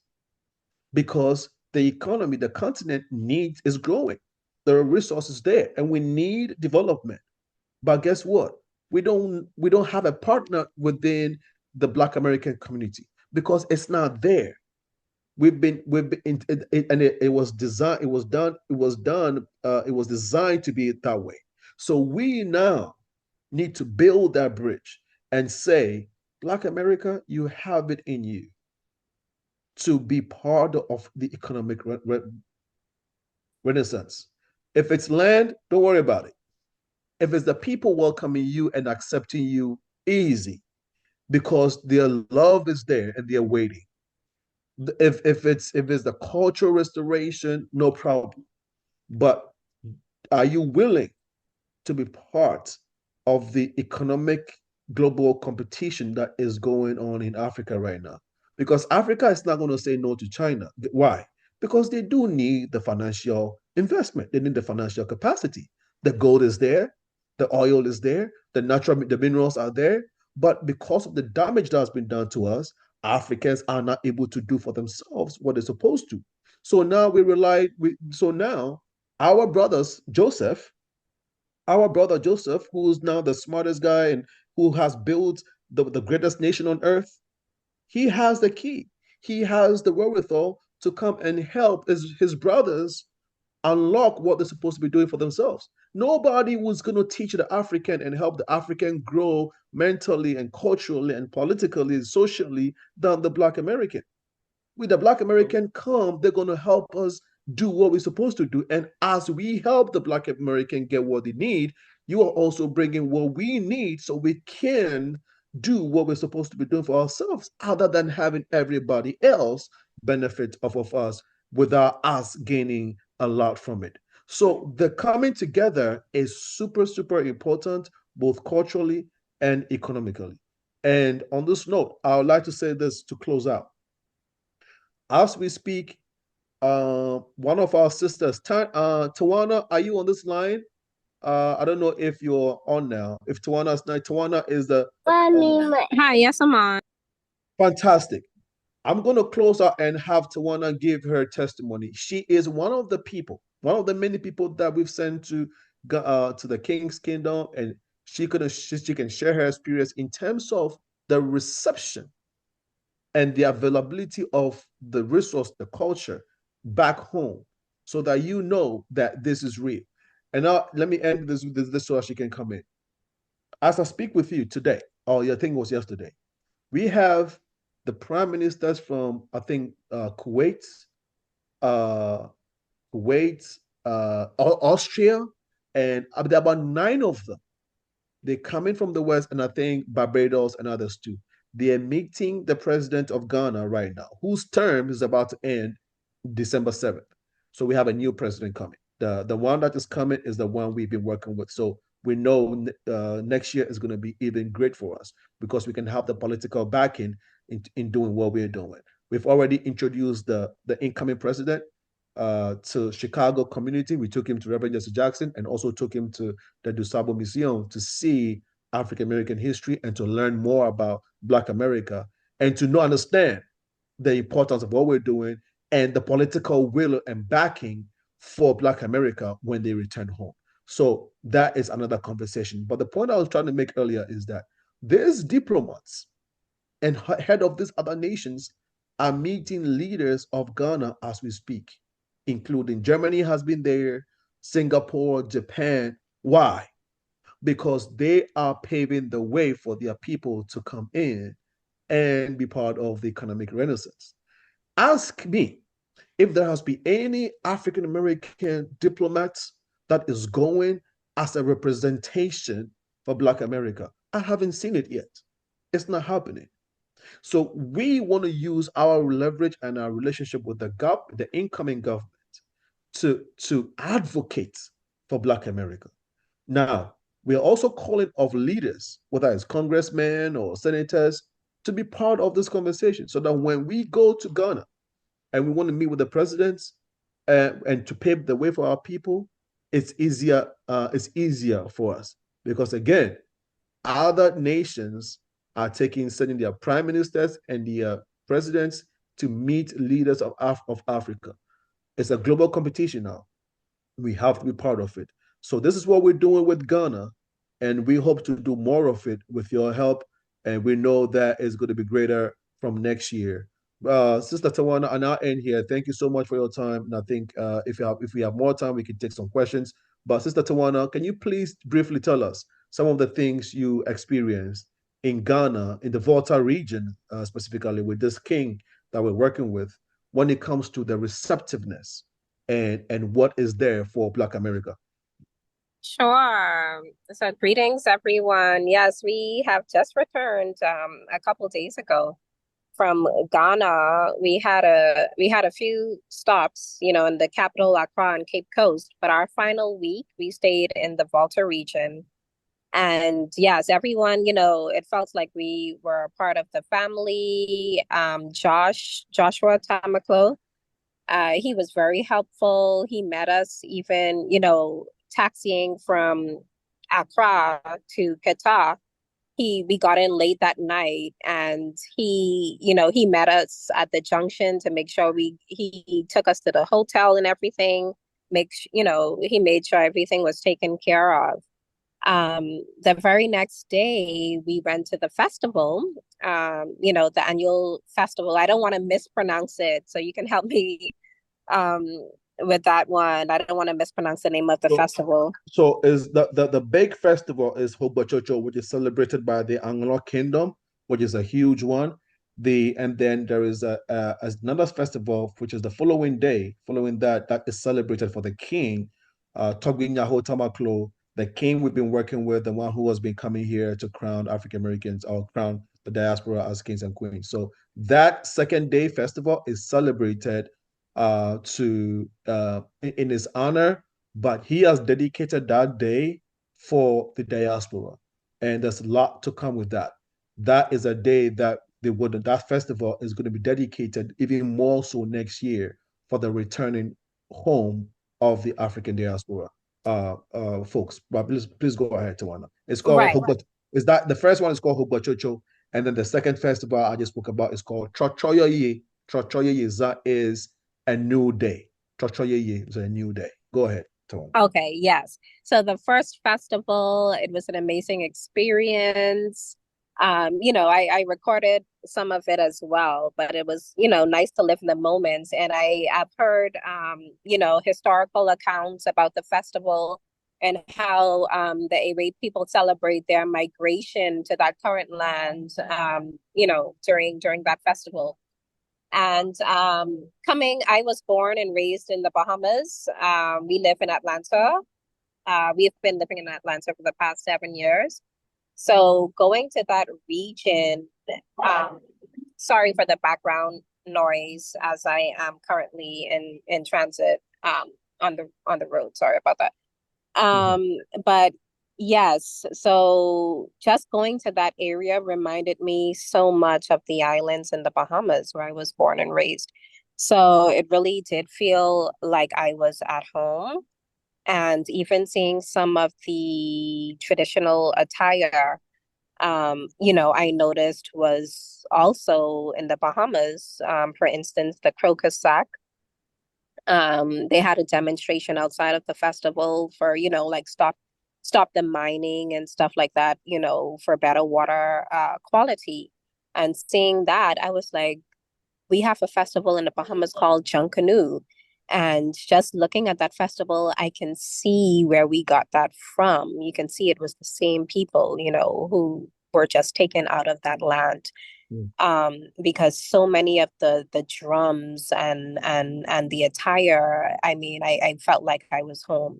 So in that area is where I felt most, I would want to say at home, like that's where my people came from. That's how I felt. From there we went to Fort, am I pronouncing it correctly? Is it Fort Prinsenstein? Yes, Fort Okay. Prinsenstein, yes. Okay. Yes, so the tour guide was, really informative there on everything. The Danish, I think the Danes are the ones who built that one. And I love how they have, the gates. You can see the gate of no return, but on the opposite side, when you're coming back in, they have the gate of return. So I love that because I feel like we did return in the spirits of our ancestors.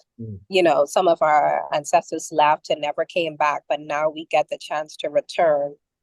And yeah, so I do feel like they are still with us.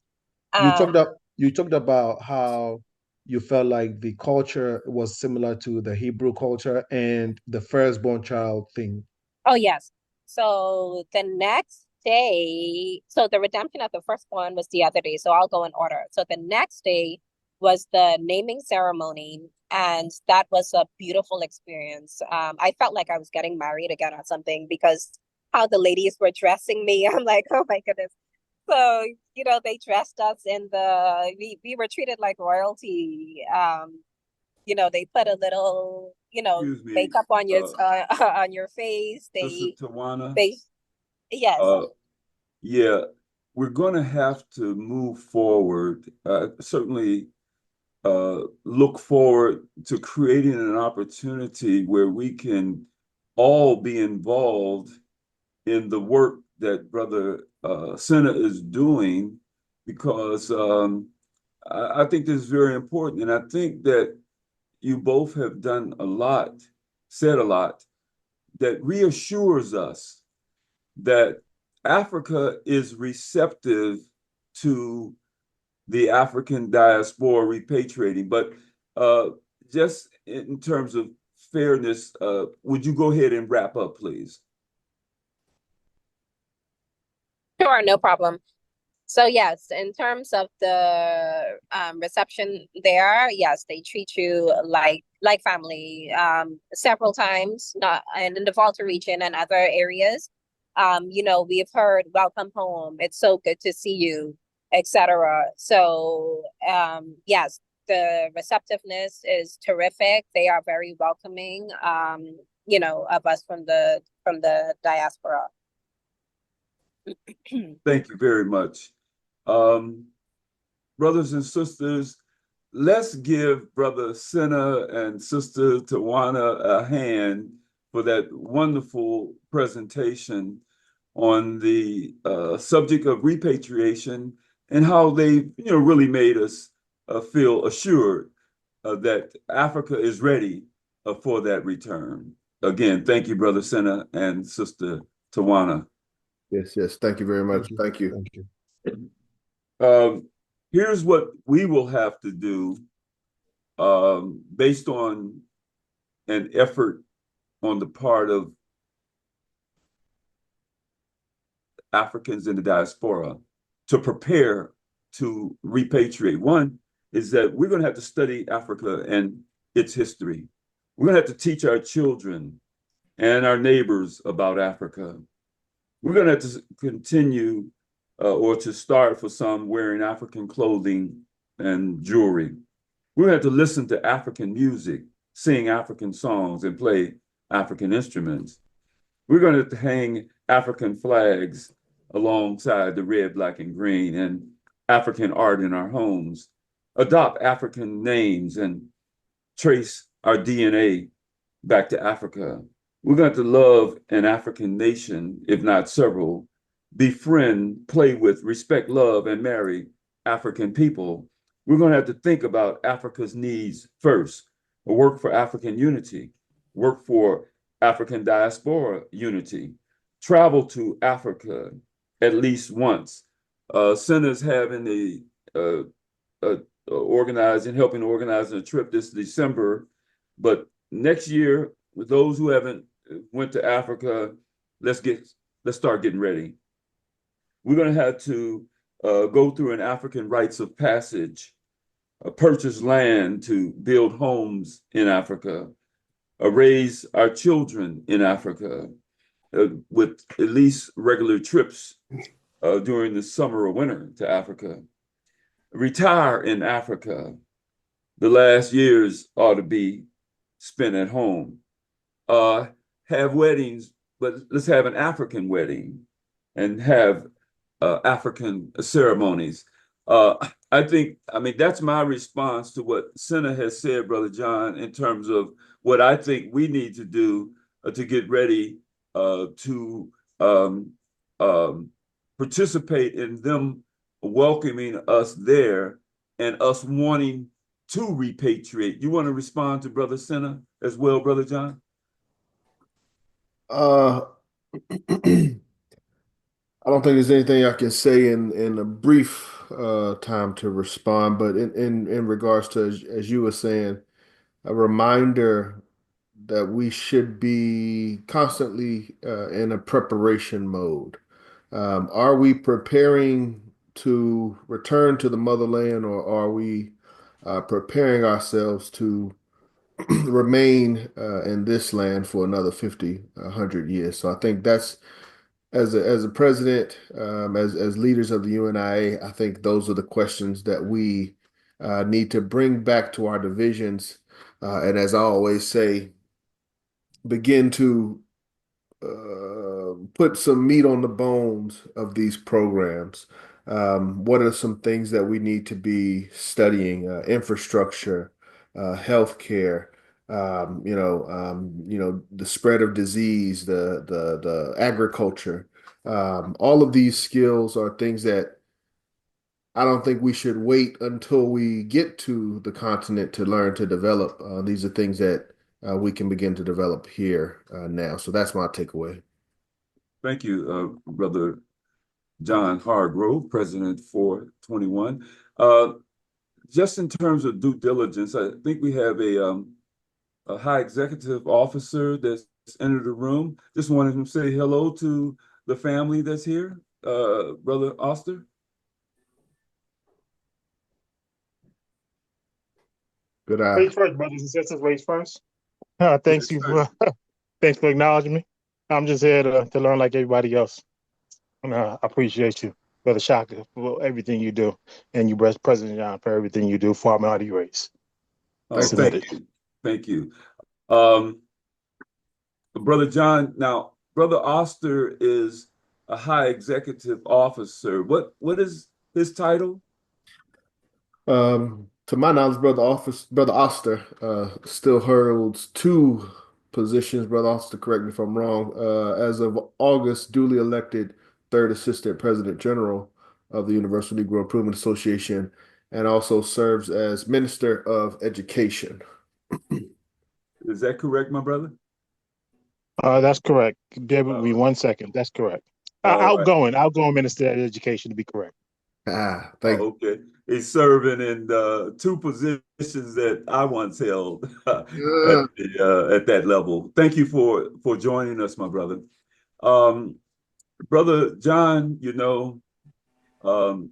repatriation, as we said in the beginning, was an idea that as soon as our foot left the shores of Africa and were forced into that waiting rowboat, and then forced upon that ship, and then forced to debark into South America, Central America, Europe, and so forth and so on. We long to repatriate to our motherland. And so we have some history of those who were the predecessors to the repatriation movement of the Universal Negro Improvement Association and African Communities League.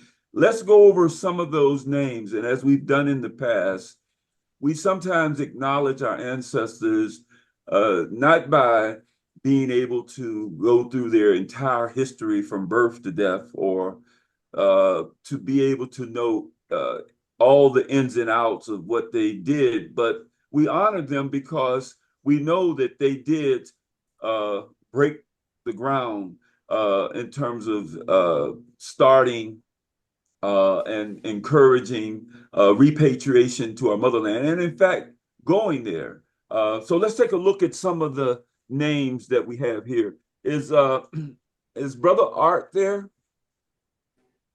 Brother Art, you available? Yes, I'm here. Greetings. Thank you, Brother Art. Excuse me. Let me do one other thing. Brother Oster, you still there?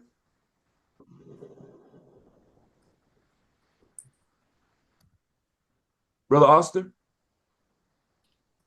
Third Assistant President General, are you still there? He was tied up. He was doing something? Okay.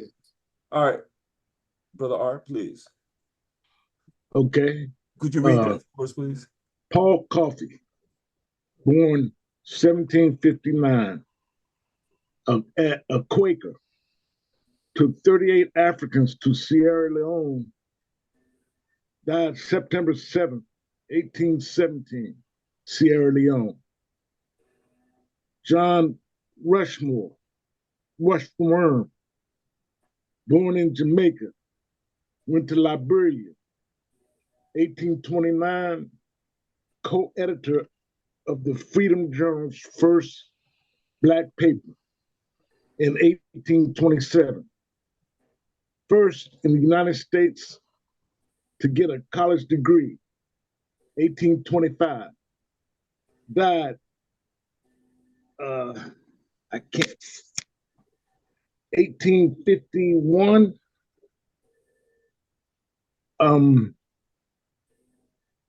Ezekiel Grice, engineered to Haiti. Immigrated. Oh, okay. Immigrated to Haiti in 1830s. That was Hezekiah. Hezekiah, yeah, okay. I got it now. F.E. Du Bois, Caribbean, left in the 1820s and 30s. Reverend Daniel Coker of Baltimore, a founder of the AME and ACS Liberia, 1821. Reverend Lot Curry of Virginia, ACS Liberia, died November 8th, 1829. Now, let me just help you with that. ACS is the American Colonization Society. That's what the ACS stands for. Okay, thank you. Mm-hmm. Elijah Johnson, ACS, sent to Liberia, born in the 1780s, died March 23, 1849. His grandson, Gabriel, became potentate of the UNIA and mayor of Monrovia, Liberia. The other grandson became Liberia's attorney general. They didn't run off. The children and grandchildren stayed until it paid off. Okay. Arthur Barclay, 1852 to 1938, from Barbados, went to Liberia at age 9 and was president from 1904 to 1908. Nephew became Attorney General, Secretary of State, and President in 1930 to 1944. I can't, hold on. Okay, and grandchildren didn't run off. They stayed until it paid off. William H. Day, Joseph Jenkins Roberts, born 1809 in Liberia. Samuel Ringo Ward, born 1817, a fugitive African. Alexandra Crummell, pure African ancestry, born 1819, 1898, grandson of a king in West Africa, New York, and England, got a BA degree, went to Liberia and headed the Episcopalian Church for 20 years and founded the American Negro Academy in DC. Martin Robertson Delaney, 1812 to 1885, visited and preferred Nigeria. Robert Campbell, Jamaican, born about 1832, settled in Lagos, Nigeria. Who? No. James Theodore Holly, born 1829, died in Haiti, 1911. James N. Whitfield, born in the 1850s. Henry Highland Garnett, born 1815, Presbyterian, said revolt by any means necessary. Edward Wilmot Blyden, born St. Thomas, Virgin Islands in 1834, died 1915. He came to America in 1850 and racism sent him straight to Liberia. Muhammadu Cissé, born in Trinidad, returned to Africa. Bishop Henry McNeil Turner, born 1831, AME, South Africa and West Africa, preached God is Black and the United States of Africa. He forbid members to sing Wash Me White as Snow in 1898, died. Okay, can you come up? That's the end. There's only one sheet. Oh, okay. All right. Thank you very much, Brother Art, for reading that. And again, we had an opportunity by you reading that to just look at some of the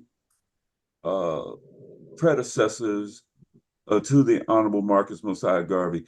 I'm going to put a little bit of that into context when we talk about Paul Cuffey, who took 38 Africans as freedmen and women to Sierra Leone.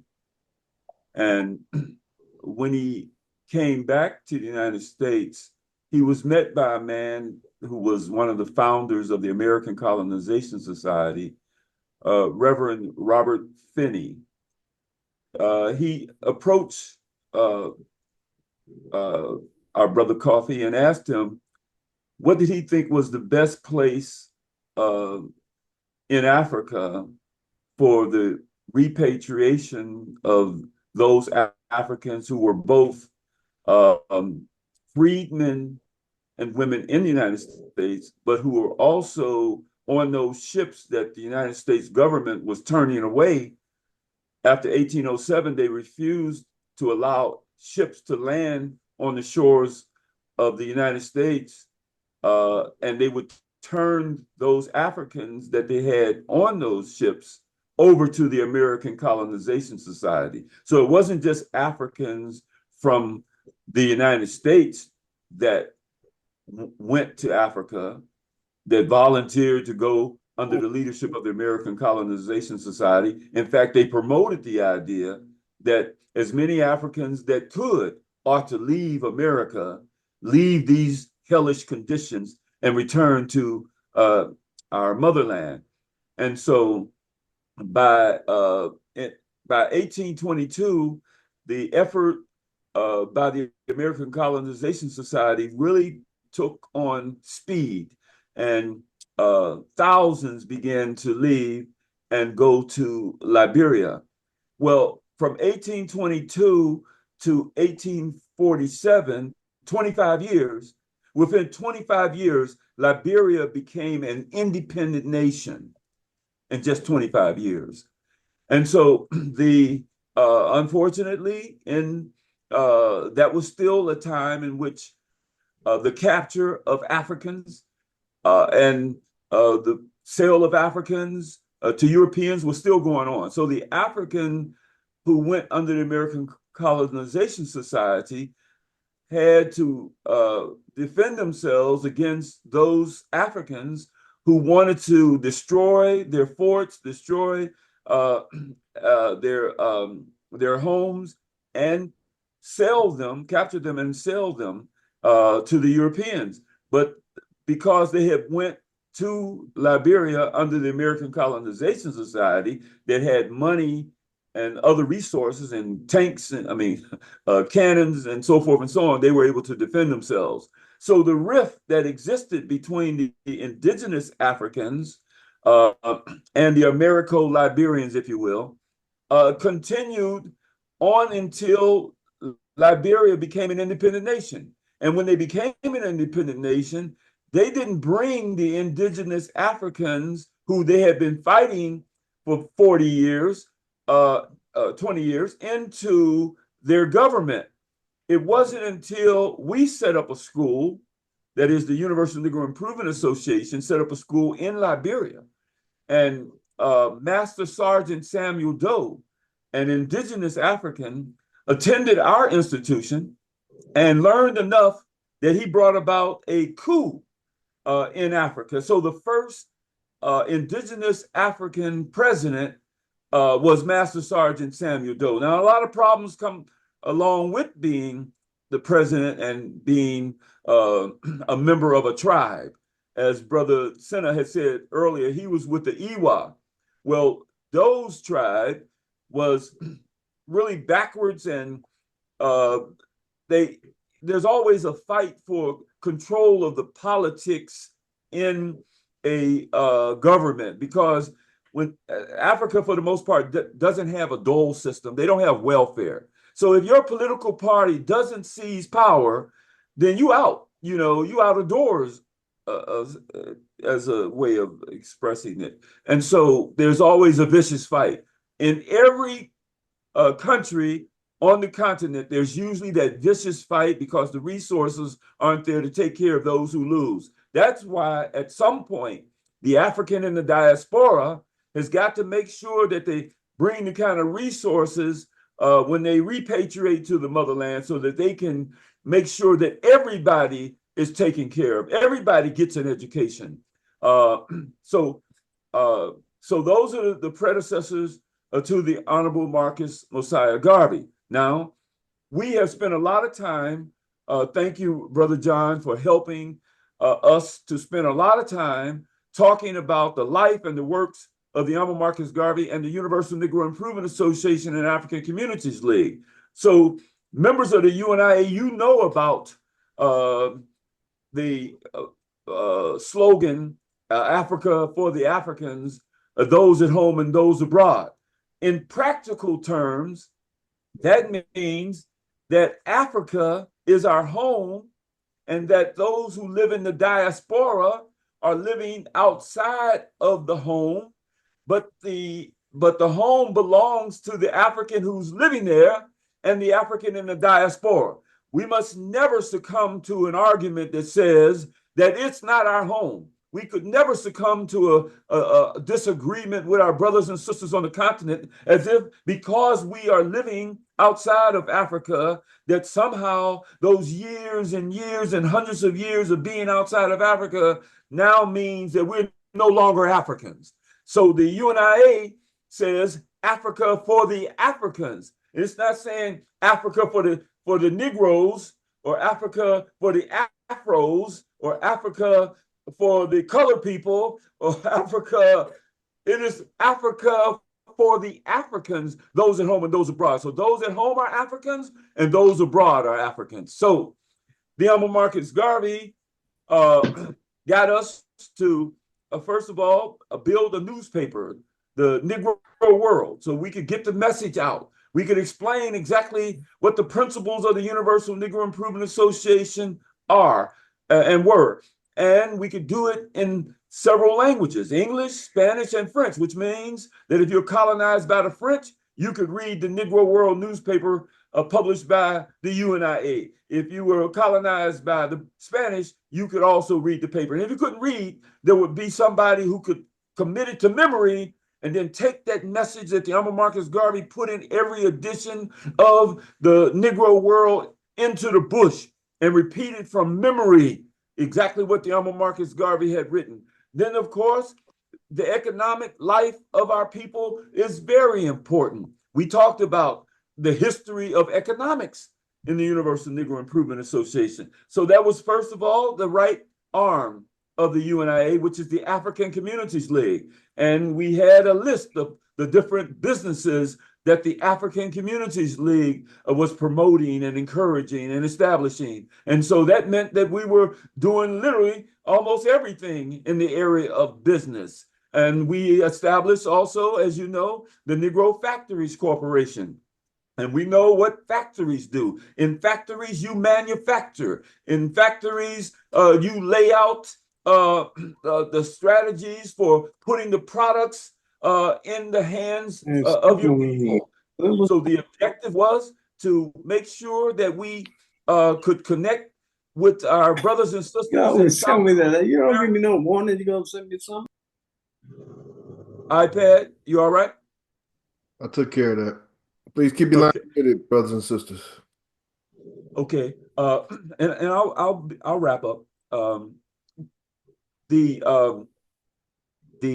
Negro Factories Corporation we manufacture baby dolls, black baby dolls on a mass scale. The Negro factories do what factories do. We manufactured the clothing that we were wearing, the uniforms that we were wearing, shirts and ties and shoes and boots. I mean, this is what the UNIA did, and that's what we looked at when we talked about the history of economics of the UNIA. And then came the beautiful Black Star Line Steamship Corporation, because those brothers and sisters, as I was saying, that are in South and Central America, that are working on the docks, when our ships would roll by, they would be willing to load them up until the ship almost sunk, because it'd be so much product on that ship, so we could bring it to our factories in Detroit and our factories in Chicago and our factories in Alabama and our factories in different parts of the world so that we could produce the kind of things that we would need. Because the African Communities League said everything from the bag that the thing would go in,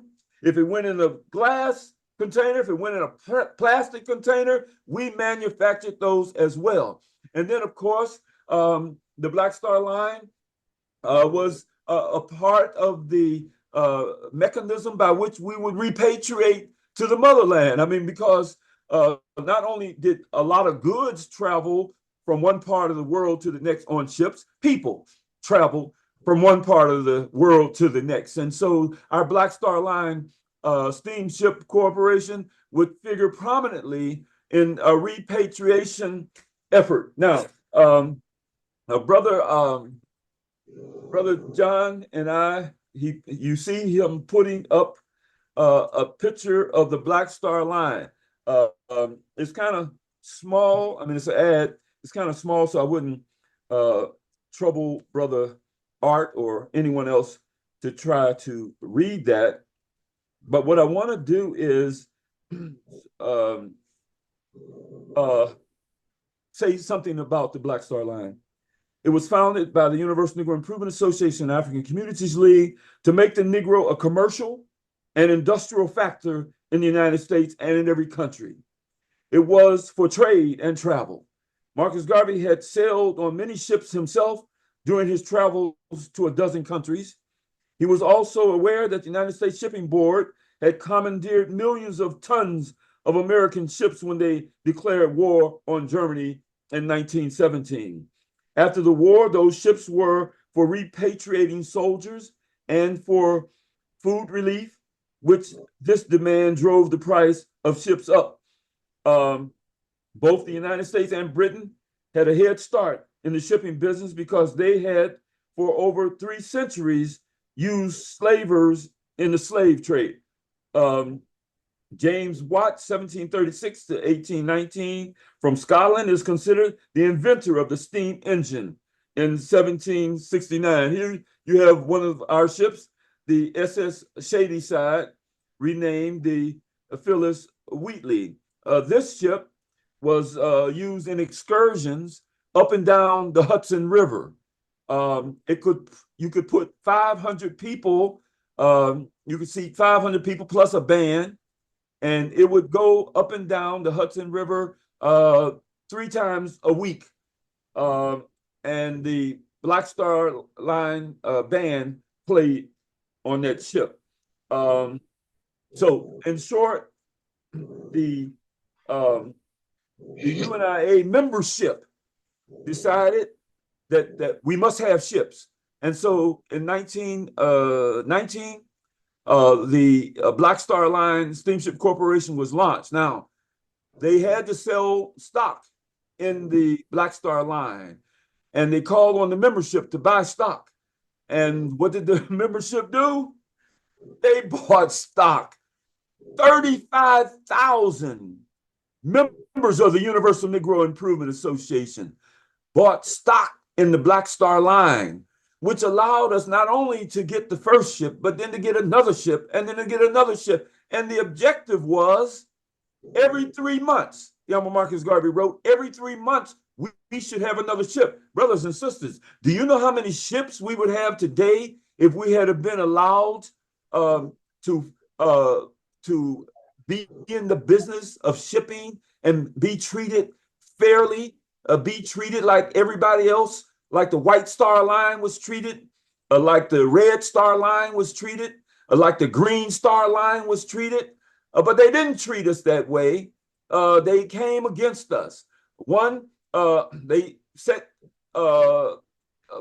put saboteurs inside of the Universal Negro Improvement Association, saboteurs inside of the ranks of the UNIA. I hope we get to a point in the future where we never allow people to come inside of our ranks and destroy our programs of the Universal Negro Improvement Association. But that's what they did. The United States government, and if you ever think, well, maybe we didn't handle business correctly, let somebody invest $5 million in trying to overthrow you and overthrow your program and see how well you'll do. So it was that, along with the government of the United States, that interfered with the businesses of the UNIA. But we still held out hope, because once the Black Star Line Steamship Corporation was destroyed, what did we do? We gave millions of dollars to launch the Black Cross Navigation and Trading Company and bought some more ships. So we never lost faith and confidence in the Honorable Marcus Mosiah Garvey. And then what did we do? We had an arrangement with the Liberian government. We had went and sat down with C.D.B. King, and we had our representatives that loved the UNIA that were also in Liberia. And we were given land that we could develop. And so we sent experts to Liberia to lay out the colony for the UNIA so that we can move our headquarters there. Of course, that didn't happen until James R. Stewart, but that was the objective, is to move our headquarters to the continent of Africa. But the greedy president of Liberia wanted to get a loan from the United States government. So they promised him, get rid of Marcus Garvey, cut that deal. Cut Marcus Garvey loose, deny Marcus Garvey, and we'll give you, I think it was about $5-6 million. They ain't got the money yet, but they undermined the Universal Negro Improvement Association. And again, the idea of repatriation to the motherland was followed up by the successor, the true and rightful successor to the Honorable Marcus Garvey. This is him here, President General, Honorable James R. Stewart, and his wife, Goldie. They not only went there, but they took over 200 members of the Universal Negro Improvement Association to Liberia, and their children to Liberia. And today, Liberia is better off because the UNIA set foot in Liberia. So there is a history of others who came after us and went to Liberia. Brother John? Yes, I'm here. I need to know if Prince Ami-El is here. Prince Ami-El, are you present? I did not see. Yes, I am. Okay, great. So he's iPad too. All right, great. All right. Then here's what I'd like to do, Brother John, is I have Prince Ami-El's brief bio, and I'd like to share that with the audience before he gives his presentation. There we go, on the subject of the history of repatriation. I've been knowing this brother for a while, but let me go directly to his brief bio. Are you ready, Brother John? Yes, you have the floor, Brother Shaka. Prince Dr. Sar Ami-El of the AHINJ, African Hebrew Israelite Nation of Jerusalem, 55 years in, leader and head of the Foreign Affairs Mission, nation developer and financier, owner of a farm in the suburbs of Chicago, restaurant owner responsible for the psychological and sociological development of our community into a sovereign nation, music producer, artist, writer specializing in artist development, lecturing. He's a chef. He's a father, grandfather, and great-grandfather. 19 children, 24 grandchildren, 2 great-grands, and many, many more. Brothers and sisters, would you welcome to our discussion of the history of repatriation, Prince Ami-El. Shalom, shalom. I thank you for allowing me to share this time with you and your people. And it's been a very eye-opening situation. I want to say shalom to Sena because I know I've been knowing Sena a long time too. Certainly, he didn't speak on the kinds of things that we are doing presently, dealing with the because I'm the director of diasporic affairs for an organization called the Shallow Organization, headed by Christina King and Tavis Grant, who was a director over at Operation Push. But I'll get to that in a minute. I'm not going to be long, but I just wanted to say that Prince, before you yes. continue, I don't know if you have something moving around because we're getting some.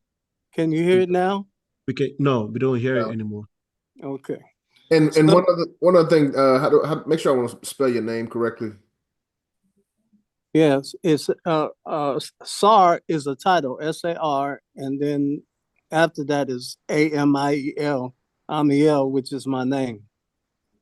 Thanks, sir. Okay.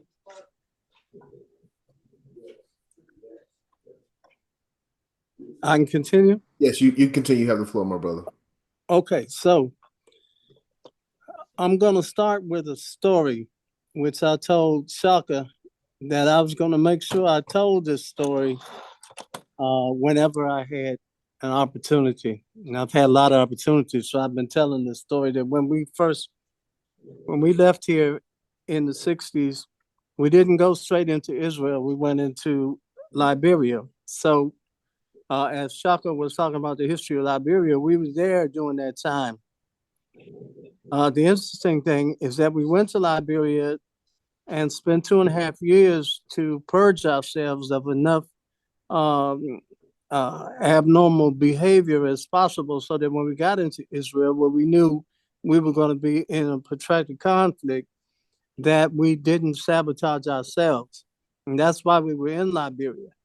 But over 400 people of our people came to Liberia, and half of them went back because we were up in the upper Volta region. So we were in the jungle. There wasn't any grocery stores or 7-Elevens, or you just couldn't go to a store. We were in the jungle.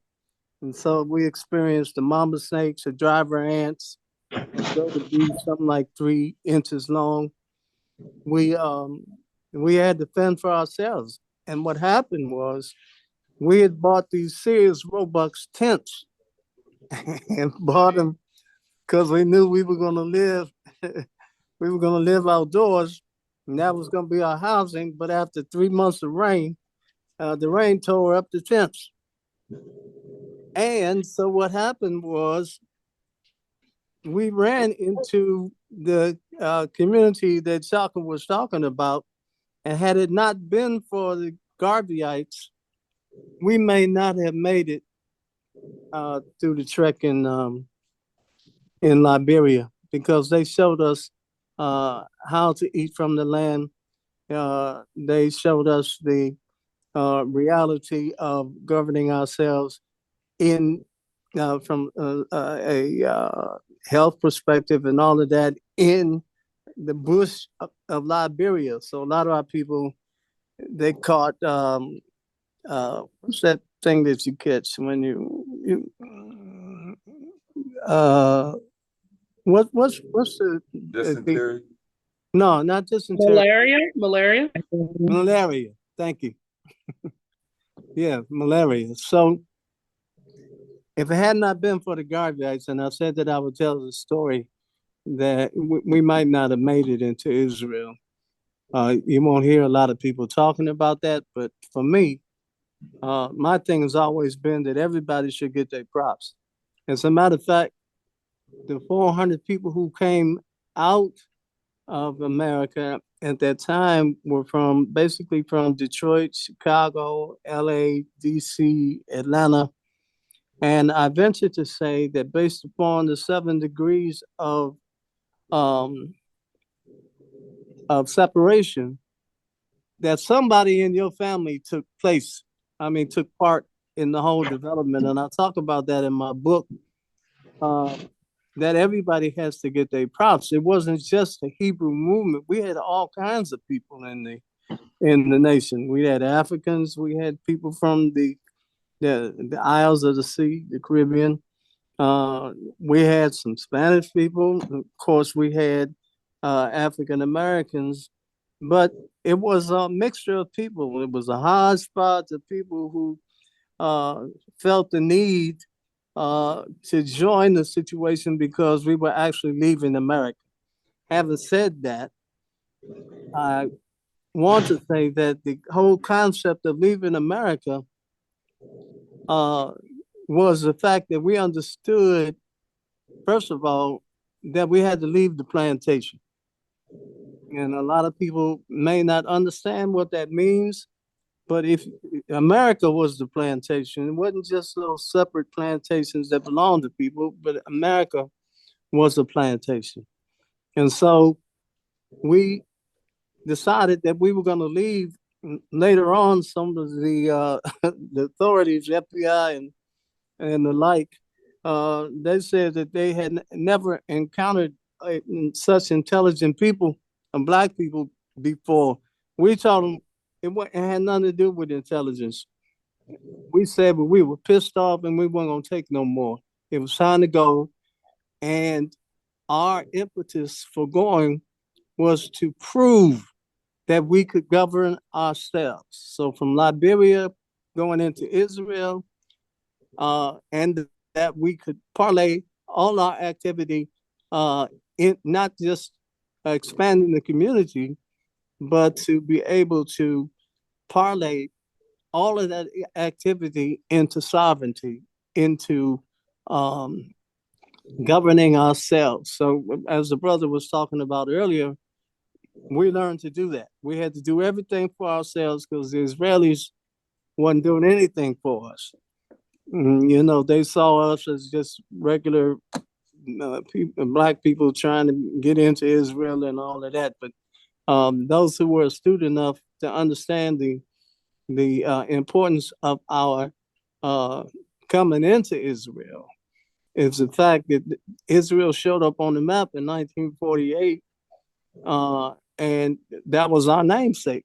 So we focused on going there, not necessarily that we were leaving America lock, stock, and barrel, because we were still operating our politics and our financing and everything from America to be able to continue to grow and develop, not just as a community, but as a nation. So somewhere around 1970, late 1970s, we actually achieved sovereignty, but certainly nobody was going to celebrate that. You know, we had to do whatever we had to do in spite of whether people were paying attention or not, or even whether people were helping or not. We had committed that we were going to push our reality all the way to sovereignty. So at some particular point, we became the newest nation on the planet. But we couldn't market it and promote it because we were at war the whole time. So mostly the people inside and our close friends, they understood that we had achieved that. But what's he gonna do with that? I mean, when people outside of us, that they didn't know how to conceptualize that, because we had never went that far. But we not only had to conceptualize it, we had to continue to practice it until we solidified ourselves to the extent that after years, people from all over the world would come to the nation and sort of gawk at the nation because they thought it was an anomaly, or they thought it was something that wasn't expected or whatever. And so I'm just giving you this little bit, this little caveat, because our people really didn't know that we left on behalf of our people, because we still had friends and family and children and grandchildren, aunts and uncles still residing in the United States. Now, we use the scriptures from a spiritual perspective and a geopolitical perspective, even though Europeans did what they possibly could to bastardize it. But in the 18th chapter of Revelations, it said, and I saw another angel coming down from heaven, and he cried with a loud voice, and he said, "Come out of her, my people, that you be not partakers of her sins, and cause God will judge them." And paraphrasing, that we wouldn't be caught up in that judgment.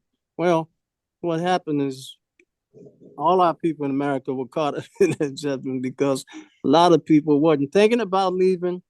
And as a matter of fact, are leaving. Some of our friends and family turns against us. And then some people in the Pan-African and the revolutionary movement said that we was running from the struggle.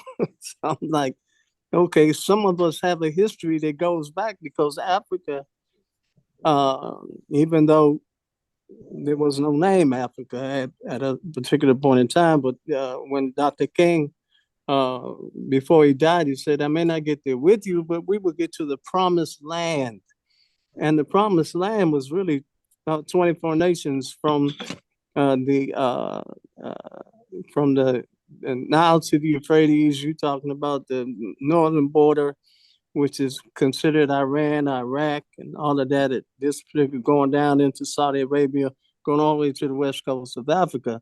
So it was always a part of Africa till Europeans built the Suez Canal. And once they built the Suez Canal, everything east of the Suez Canal became the Middle East. Europeans did that. Black people didn't do that.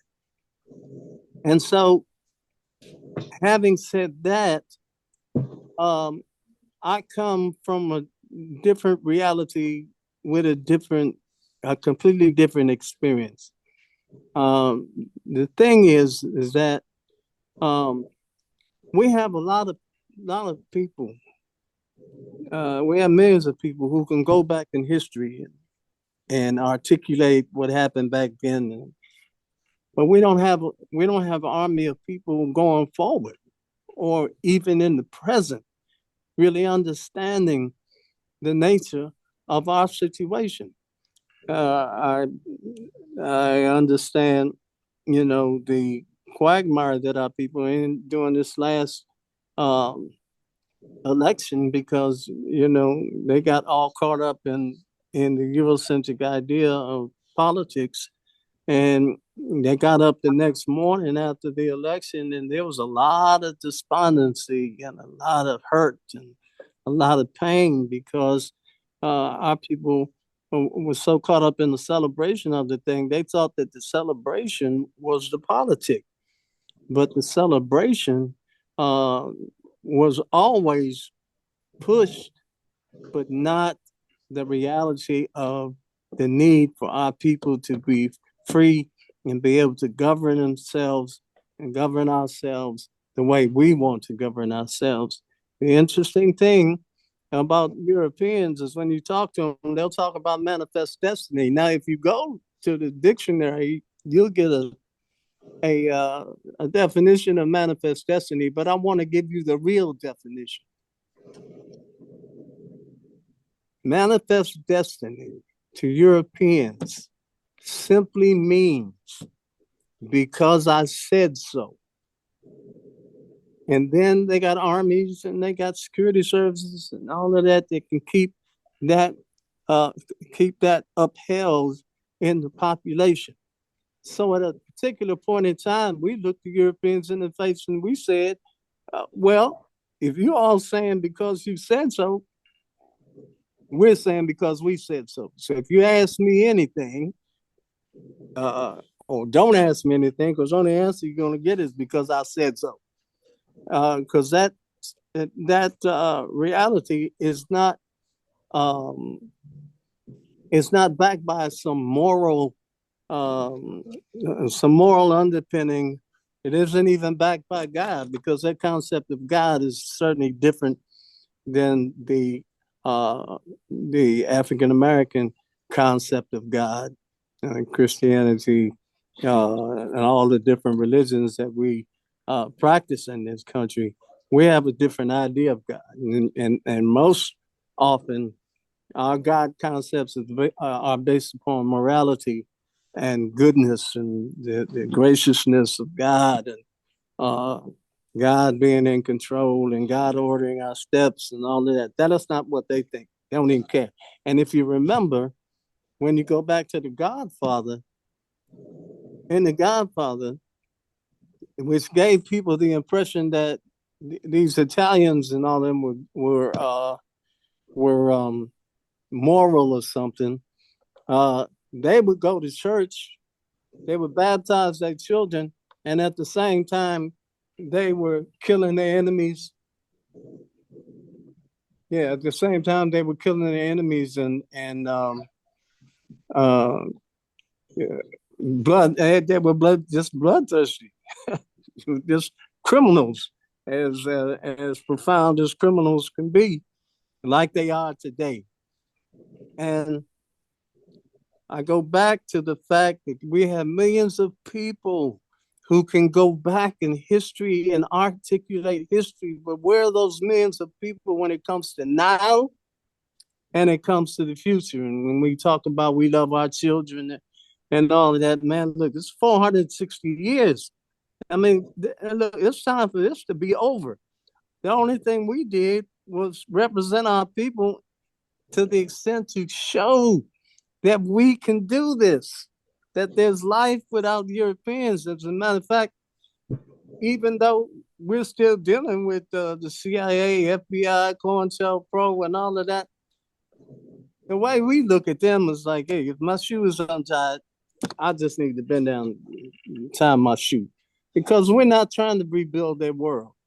We're not trying to be at war with them over their world. Our energy should be spent building our world. And we're in the 60th year of building our world. So now we come back.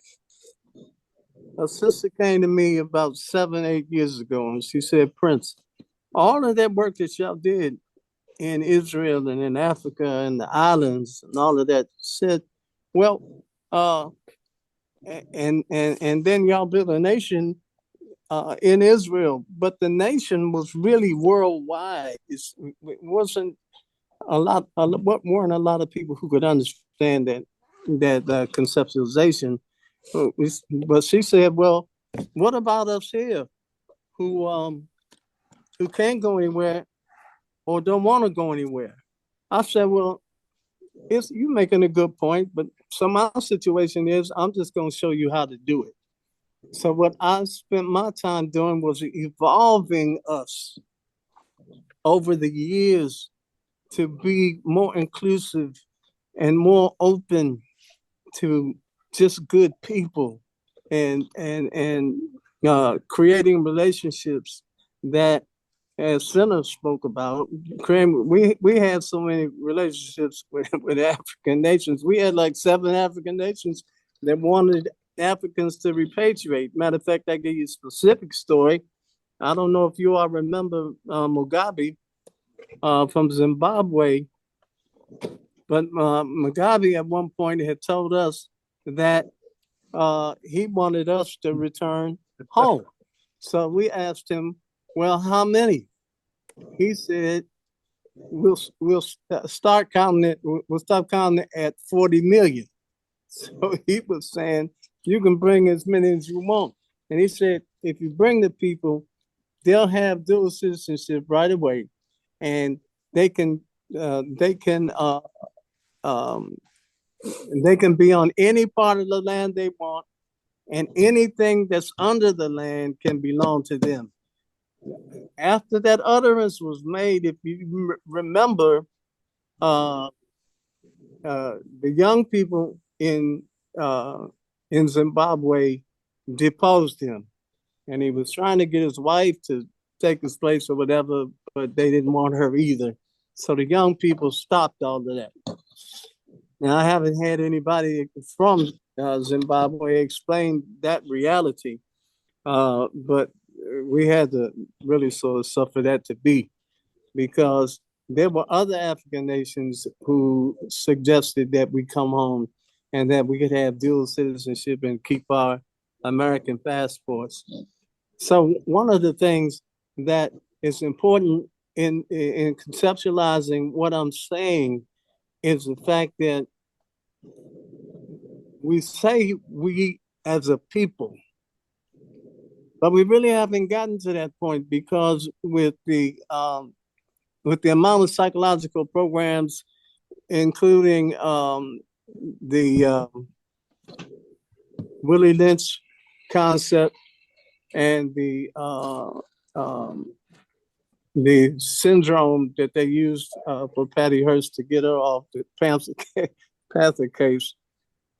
It's the syndrome where you spend a lot of time, you've been with your captor so long that you spend your time trying to convince him that he can trust you. And this is the reality of where we have been. We're still trying to convince white people that they can trust us.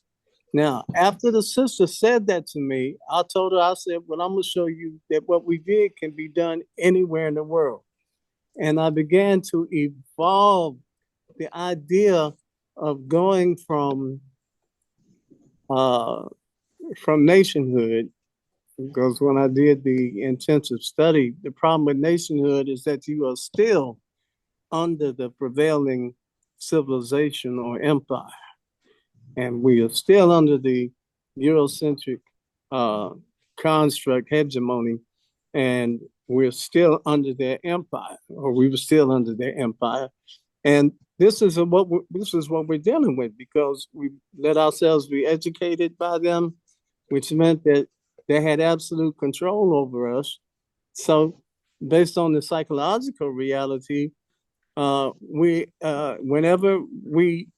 you want to be revolutionary or whatever, but if hard times come or you get discomforted, you fall right back into how Europeans want you to act, or you default to European thinking, which for the last 460 years, we've known no leadership other than really tangible leadership other than the Europeans. 460 years, and that's way, way, way too long. We were in a war, and most of us weren't even fighting in the war. Now, when we talk about Marcus Garvey, we talk about Malcolm X, we talk about Martin Luther King, we talking about Denmark Vesey, we talking about all these great people that we can go back into antiquity and talk about. Part of the culmination of their dreams, which they never lived to realize, was the fact that there was a group of Black people who said no to white people, and we went and did what we felt we needed to do for ourselves. Didn't mean it was going to be easy. Matter of fact, it's not easy now, but we control our own selves and we control our own destiny.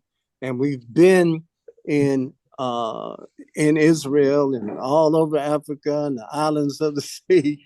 I mean, we've been from the breadth of the height and breadth of this planet, talking to people, looking for our people who can resonate, and have had to be patient, because whatever God was doing when we started moving, it wasn't a whole lot of us, but we were purposed, we were serious. And what I'm gonna do is I'm gonna stop right now, because I really want to go at some point into the psychology of freedom. I wrote a paper about 2 years ago. It was called Flirting with Freedom and Serving Slavery. But what came out of that paper was the identification that we already have everything we need to have, and not just to be a nation, but to build civilization. We got the intelligence, we got the financing, and all of that. But I want to leave you with this little joke that one of the black comedians who died some years ago, he said that he was talking to God, and it was him, black man, and a white man. He was talking to God, and God posed a challenge to them. Said, if any of you can ask me a question that I can't answer, you'll get into the pearly gates of heaven. So he asked the Chinese man, and so he whispered in God's ear. He said, and God said, "No, I can answer that." And then the European, he spoke, and he said, "No, I can answer that." And so when they all go to heaven, when they're all sitting there and talking about going to heaven, God said that the black man was going to heaven. So they said, "Well, what did he ask you that we didn't ask you or whatever?" He said, he asked me, when were black people going to unite? And God said he couldn't answer that. So I appreciate your indulgence. It's so much more. But, I want to respect the time. And I would like to be able to talk to all of us in person because the clarion call for the season is, where do we go from here? And as a result of us doing what we did, we have more than an idea of where we should go from here. So I thank you. If you have any questions, I'm open. Thank you, Brother Sar Ami-El, Prince Ami-El. That was an excellent presentation. And remember that these brothers and sisters that are here with us, that are part of the Universal Negro Improvement Association and part of our network, will be part of your network. So don't think that this is the last time that you'll hear from them or that they will hear from you. Again, thank you very much for those enlightening comments. Well, thank you, brother. You understand? You brought to the table. I just responded to your request, and I'm always willing to respond to the request of our people because I don't want us to keep saying we gotta. We need to say we are. There you go. A sister Gordon once again has placed something. Dr. Gordon has placed something in the chat room. It's about Zimbabwe. Now, you heard Brother Sar say that the president of Zimbabwe, what'd you say, babe? Yeah, you heard Prince say that the president of Zimbabwe, Honorable Robert Mugabe, was asked how many people could Zimbabwe take. He said he won't even start counting until he gets to 40 million. Now, Sister has placed something in the chat room about President Robert Mugabe and Zimbabwe. You go ahead and read it on your own. But I do need to say this, that Prince ACL Ben Israel, my friend and mentor, who taught me a lot about the Hebrewism, went to jail. So because of that, yes. Brothers and sisters, this ain't gonna be no easy cakewalk. No. There are people who don't want to see you in Africa, don't want to see you talking about them resources, talking about them diamonds and talking about their gold. But we're gonna talk about it anyway, because we're surrounded by men and women who say, let's do this. And not just talk about it, but to do it. So he went to prison because of his love of Africa, and I wrote an article, several articles in the newspaper here in Chicago on Prince's behalf about how the government was doing him simply because of his connection with Zimbabwe and some of the businessmen in Zimbabwe, because they wanted to sanction Zimbabwe and drive Zimbabwe into the Stone Age. And so Prince ACL did all he could to help Zimbabwe, but he paid the price for that. I just needed to mention that. Brother John, would you please also flash a few of the books that we have in case our brothers and sisters want to read up on the African Hebrew Israelite community, because they're on record. The UNIA is on record. We got the record of everything that happened, everything we did, and everything our enemies did against us. The African Hebrew Israelites have the record of everything that, excuse me, Jerry, can I call you right back? All right, thanks. Everything that we did is on record. Everything the African Hebrew Israelites did is on record. Can you show us a few of those books, Brother John? Yes, got God, the Black Man, Truth. Yeah. This is the book by Robbie Ben-Ami, God, the Black Man, and Truth. Next. One moment.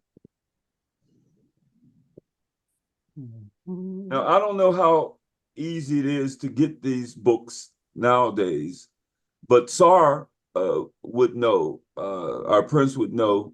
Now he's going to show us another book that is about the African Hebrew Israelites. It's important to understand, as he said, the psychology, the mindset of people who are determined to seek freedom by any means. This book, The Impregnable People, an Exodus of African Americans Back to Africa, by Prince Gabriel Haggadol and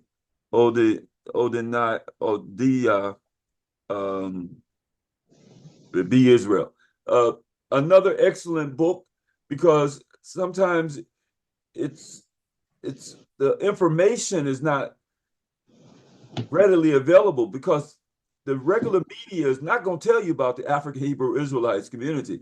I mean, they're over there in Israel and have been over there since 1970, raising hell, fighting for their rights, and being threatened. They try to intimidate them, but they stayed the course.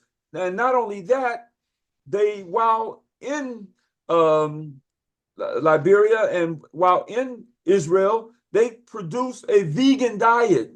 Now imagine that. Now they, in terms of clearing themselves from the nigritudes and the attitudes and the negative behavior, they went into health on a grand scale. So we have some great vegan restaurants here in Chicago, New York, Atlanta. So we're so thankful for the great things that they've done. Would you show us the other book, please? Would it be time for questions of Sar Ami-El, by the way?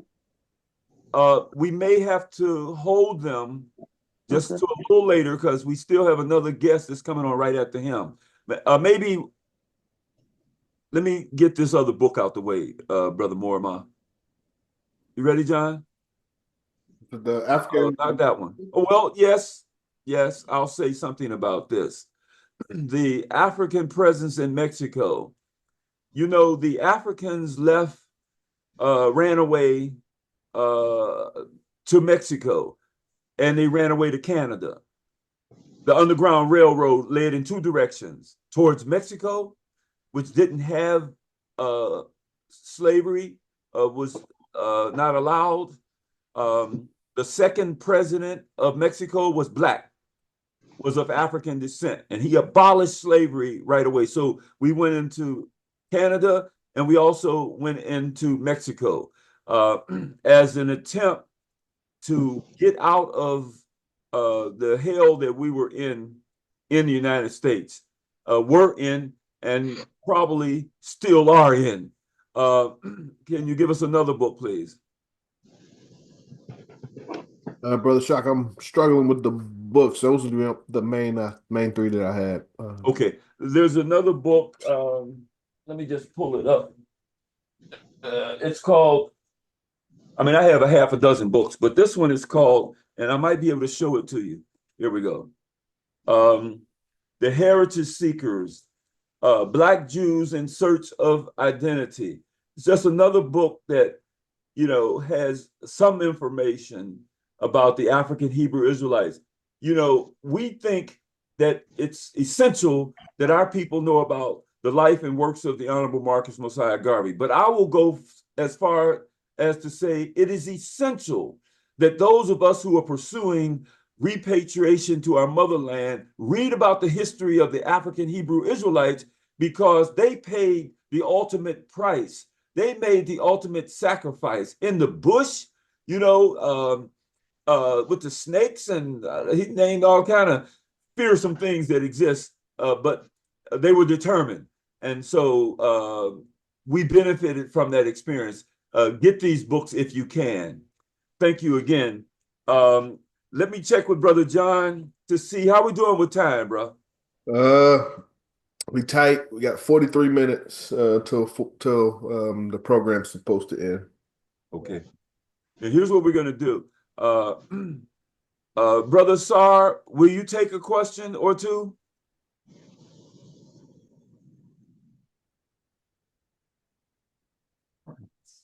Sorry. Okay. Morima? Should anyone call me and I wasn't here, I had to rush to pick a call. So just FYI. Okay. Brother Morima?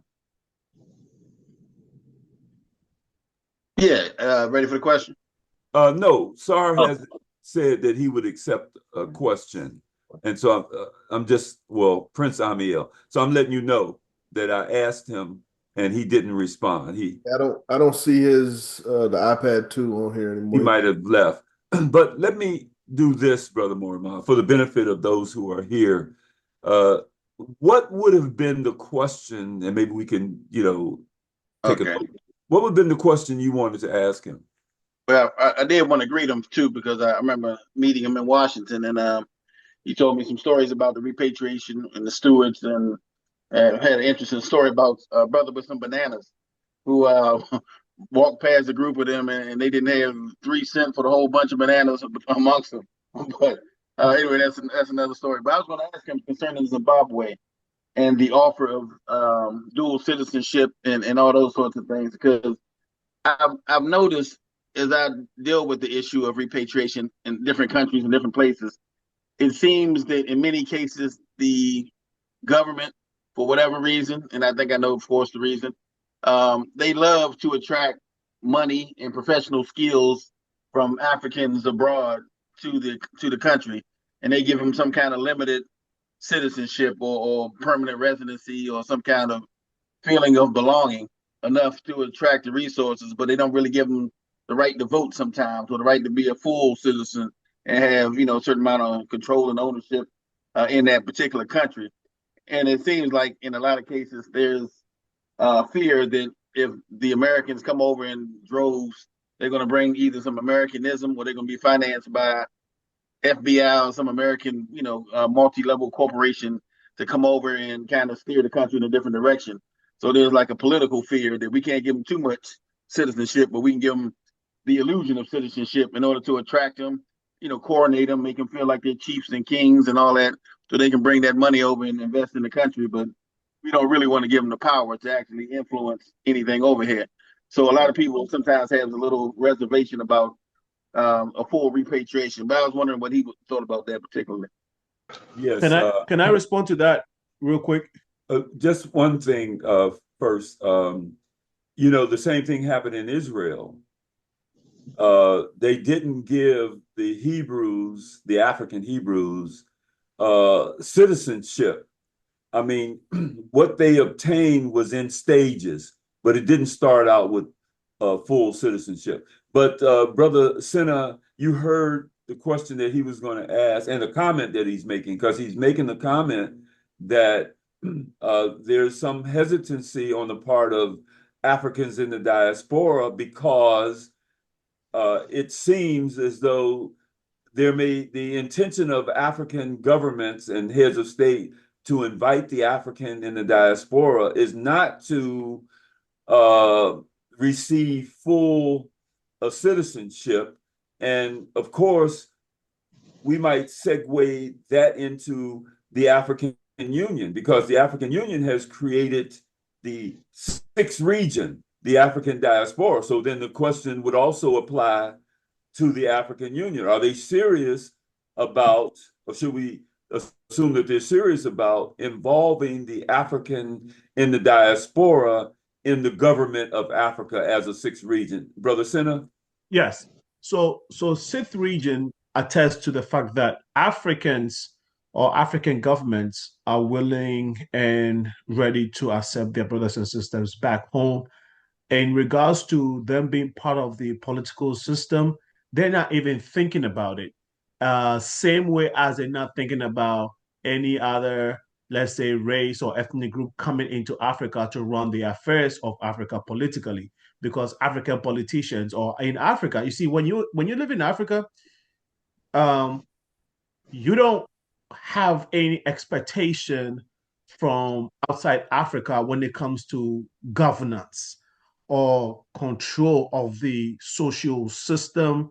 The only thing you're concerned about is, okay, economic opportunities. Who's going to come invest in Africa, right? So when Africans or African leaders are reaching out to Black America or the Africans in the diaspora to come home, they're not thinking, okay, whether or not should give them enough power or access to the political spectrum, because Africans on the continent, it's just us, it's just Black people. And so we govern, and we're not thinking who is white or who is from another ethnic group. We just know that we are Black people and we're governing our countries, right? Now we have all these resources. We have the need to develop and build that and do this.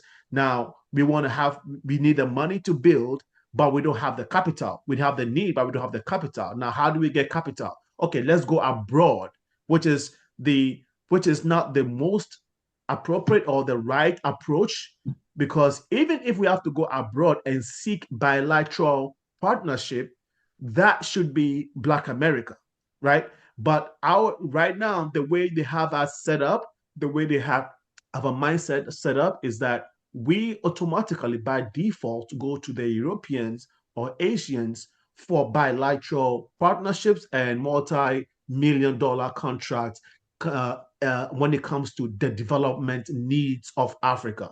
Again, politically, we're not worried or thinking about anybody coming in or not, because we feel sufficient enough. That is not even in our purview.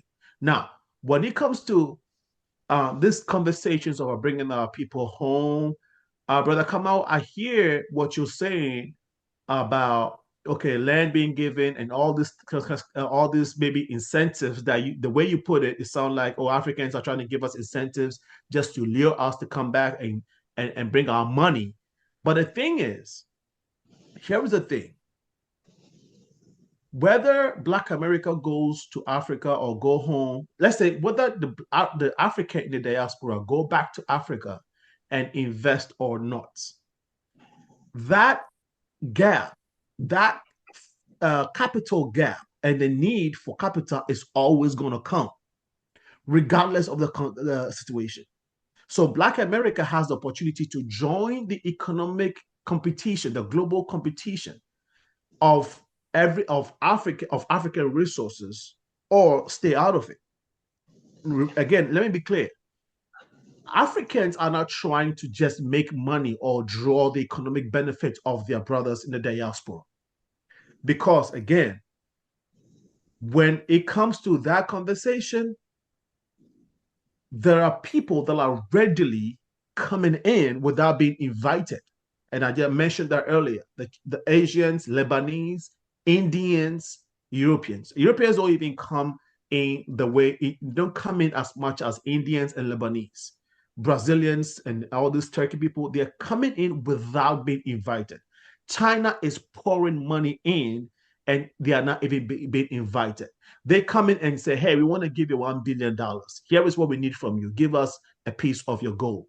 Okay. So what we are trying to have, the conversation we're trying to have and what we're trying to make clear is that Black Africans in the diaspora also can and should be part of this economic conversation.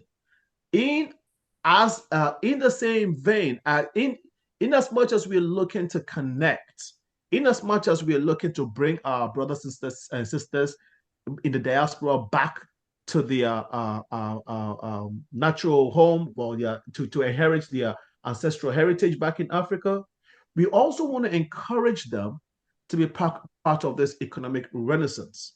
And I think we should have a clear distinction of this because Africans, remember I said before, that if anything, the African on the continent has been trained to understand that Black America does not even have the economic power to be able to make that economic impact on the continent. So the African has already been trained not to think that way. And that's why we rely on other nations for economic and capital investment. So the real thing that is happening here is more on the cultural side, and for us to unite as a people. The economic thing for Black America is secondary. And I think that, Brother Kamal, that is the main conversation here. Well, let me stop you there.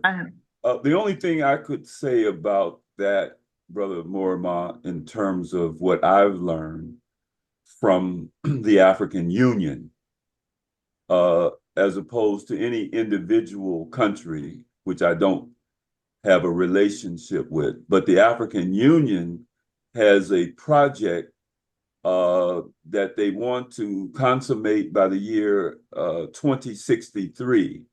The African Union has created the sixth region, which is the African diaspora.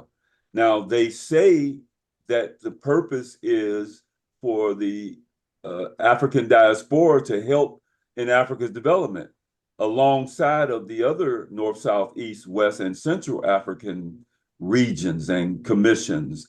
They've asked that the African diaspora create a database of the African doctors and engineers and mathematicians and so forth and so on, so that that could contribute to Africa's development, so that when they needed a doctor or engineer or whatever, rather than calling on the Lebanese, calling on the Chinese, the Japanese, and so forth, they could call on Africans in the diaspora, especially if those Africans are already heading toward the continent anyway. So, but I need to stop now and just give Morima a chance to respond to Sena's attempt to clarify Brother Sar Ami-El's point.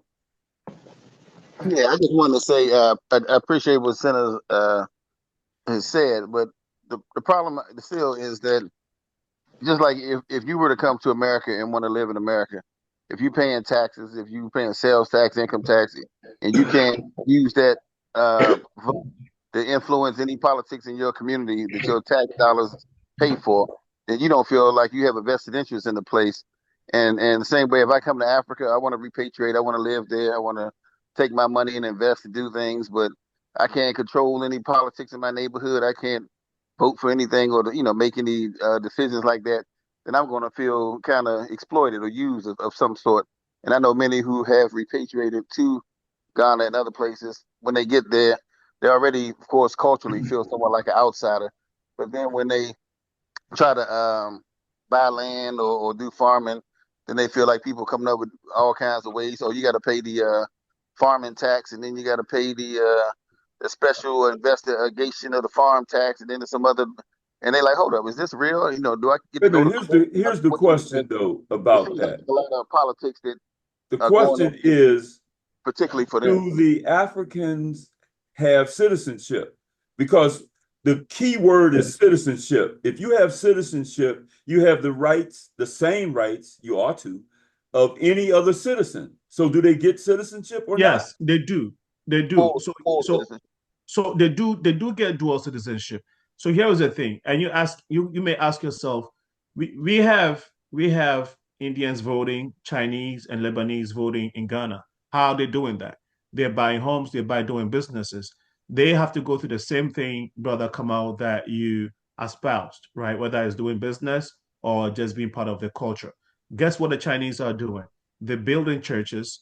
They are speaking our language.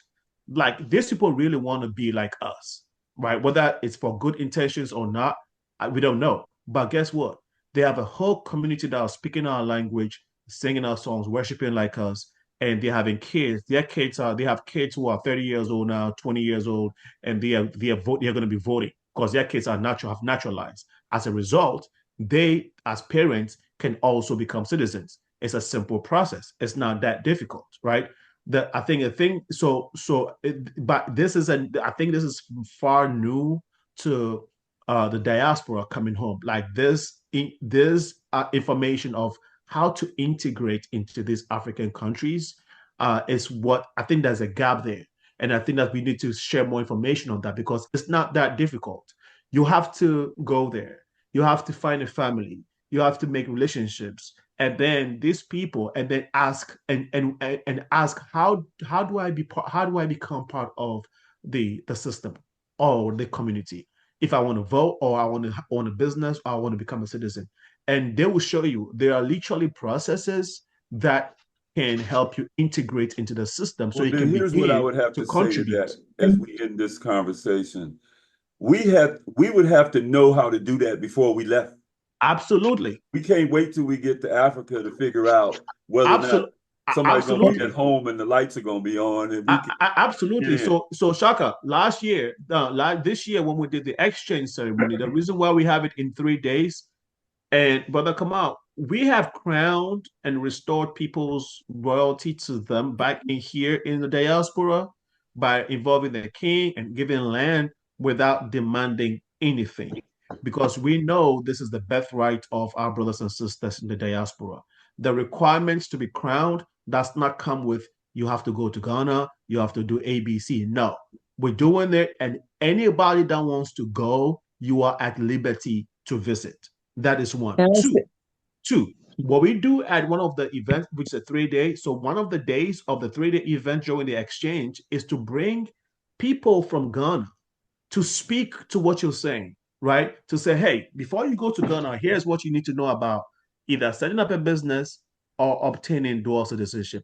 Here is what you need to know about the laws of doing business in Ghana. We got to stop it there, Sena. Can I make a quick question?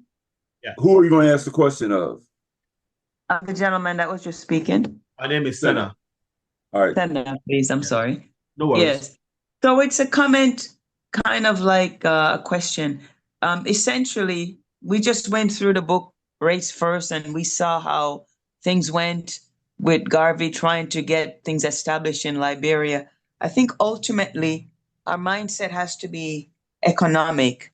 Ultimately, that's what the Chinese are doing, but they're doing it strategically. They're going economic, but look what they're doing. They're marrying the African women. They're just like doing their thing, and they're not messing about politics or anything. We have a better chance to integrate, but we can't go with the mindset we're educating the backwards tribe of Africa. We have to go there and we have to respect the laws, and then we also have to remember some of the countries are still run by puppets that is controlled by the US and Europe. So there's a lot of dynamics to consider, but we have to do things better strategically than what happened in Liberia, because there was a lot of efforts towards Liberia and it ended up being a failure, and that was disappointing. So now we have more. We have the people there. We have the people here. In fact, there's a database that the ADDI put together, run by Dr. Arikana Chiambori-Quo, and that whole database is to populate it with doctors and people in the diaspora contractors. So ultimately, we all have to just have some common unity and strategy. And I think that's the only way that, and we have to guard our mindset. All right, and let's look at end it there. Yes. Thank you all for this lively discussion. And thanks, Sar. And I will let the Prince know that we really appreciated his contribution. Is President John available? Yes, I'm here, Brother Shaka. All right. We're going to bring on Brother Caesar and Brother Michael. Let's deal with Caesar first. Brother Caesar, can you hear me? Actually, I am out and about, and Michael is going to do most of the, if not all of the presentation to explain what's going on in Nigeria. Well, that's fine. Why don't you, if you can, introduce him then briefly? Oh, okay. Race First family. Race First. Once again, I'm Sis Tawanna, and founding president of Barker Clark 106 in Baltimore, Maryland, and current director of the Office of Research and Special Projects for our division. One of our projects that we have begun was to help found the Marcus Garvey Drillers Foundation School in Oyo, Nigeria. We were fortunate to find a man of great integrity in the name of Mr. Michael Harry, who has worked with us since its founding and presently serves approximately 250 to 300 school children in Oyo. So, Michael, you can come on board now and kind of share what's going on, and I guess to tie it into reparations.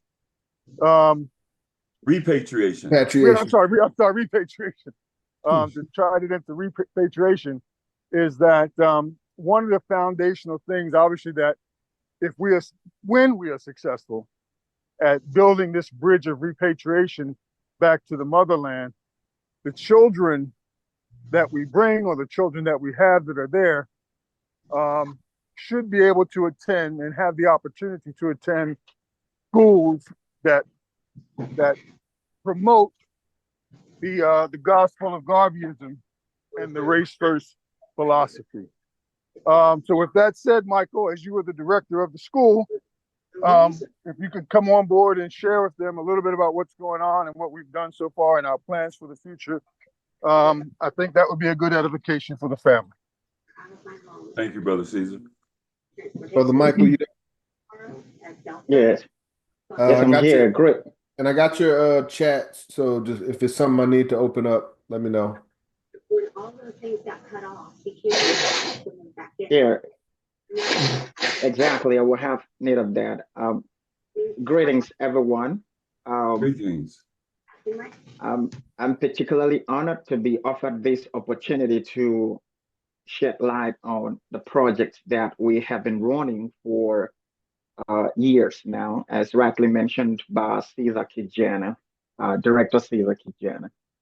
But before I proceed, I'd like to take a minute to thank President Shaka Barak, the president of the Marcus Garvey Institute of the World, and of course, Director Caesar Kijana.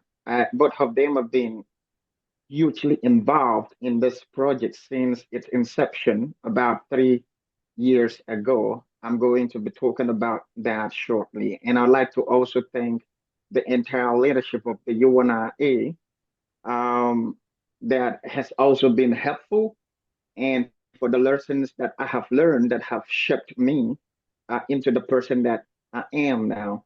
I said 4 or 5 years ago, I never heard about the man, the most honorable Marcus Mosiah Garvey. I didn't have any Black man of excellence of such a stature with whom I could model my life. And that's basically a representative story of every African here. a white man is a hero that an African is shown to in his classroom. And so we grow up like that, wanting to be like the fair skinned man because we are poor. They created everything. They make this world, what it is today. They invented electricity and every other thing, like that. And that's actually basically the influence that every child in the classroom grows up under. But all of that changed when I had this contact with uh, President Shaka Barak and shortly after Caesar Kijana. And of course, being after I was being introduced to the larger UNIA family, where I had to learn and unlearn and relearn a lot of things. And I've since grown up and still learning. So I like to be very, very thankful for that opportunity offered to me. Having said so, and of course, I like to recognize President Clyde Banks, who himself too has actually himself witnessed and participated in a couple of events that we have held at the Marcus Garvey Foundation School. The entire, his entire division, and we've had other divisions. I mean, the heads of other divisions, UNIA divisions that already are very familiar with the story I'm about to tell now, which is the story of the Marcus Garvey Foundation School. Um, I had earlier on sent some links to more like a kind of a short documentary about the school, and that's for those who are going to be introduced to this school project for the first time. And I also have provided links to photos, some kind of photo documentary about the kids that I have put together, and that is to provide infographics, even as I continue to talk about the Marcus Garvey Foundation School. Lastly, I like to also recognize Brother Morima, like every other person here. I mean, I feel it's very humbling, just to be here. So, I like for the link to the documentary link to be played. Of course, we might not, I don't know, maybe have all the time to go through the entire length, but if we can just play that documentary halfway through, I think I can take it out from there. I just want people to have an idea about what we have been doing from the beginning to where we are and where we are heading. So please, I'd like to request that Brother John help me to click that link. I think it should be the second link. I, I, I attach a description to each of those links so that you know which content, The is photos attached. of the students or the The documentary? document, yes, the documentary video, please. Okay, one moment.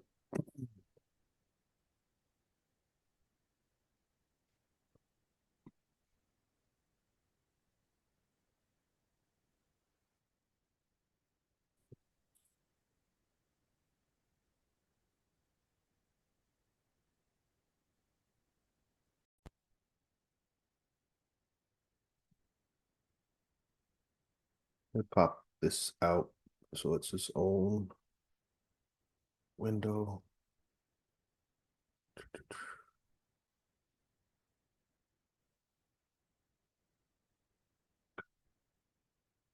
Okay, here we go.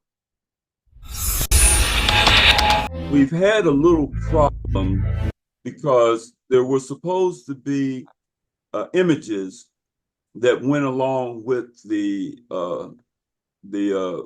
oral, and so we don't know exactly why it didn't show that.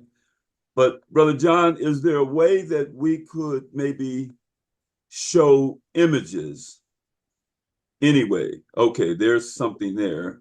Yeah, it's Okay, actually yeah, I guess here. that's what Brother Orman was trying to let me know. I was sharing the wrong screen. That's my apologies. I was able Oh, to, really? yeah. So It's can we share the images without repeating the oral presentation? sure. Well, I think, I Go mean, ahead, Mike. it would, okay. Go ahead, Mike. What are you thinking? I mean, it was gonna make a lot more sense if people were seeing the visual, the graphics, because because these are not just pictures we pull up from somewhere. This is actually, it was actually going to be, I mean, a photo picture documentary. Okay, so people needed to see these pictures here, what I the can school see it. is like. Exactly. This is the pupils and I was Okay, so so surprised all right, that all of this was not. let's do it like this, Mike. So this is like a PowerPoint presentation. And so he provided both the images as well as the vocal or oral presentation. So it's a complete package. How long was that? About 5 minutes? Yeah, I think that was short enough, around 5 minutes. And All right. I mean, 30. John, can we run it back? Sure. We're watching it now. yeah, but please. The audio. Run it. explain. We're running back with the audio. Okay, good. All right. Thank you. Garvey lives. Thank you. Thank you very much, Brother Michael, for that presentation. I know that's just opening it up. So we're ready to hear some more from you and what you're doing at the Marcus Garvey Drillers Foundation schools in Nigeria. Okay. Okay. All right. Good to have me back, and thank you once again. I am very hopeful that with that video documentary, so I would be left to say very little because we already have something there. But please, while talking, I would also like for uh, please, Brother John. So all you need to do is the other link that is about, I mean, that provides the photos of the student in the school. Maybe you just click and then kind of slide through while I am talking so that people can see that. I think that's just what we really need.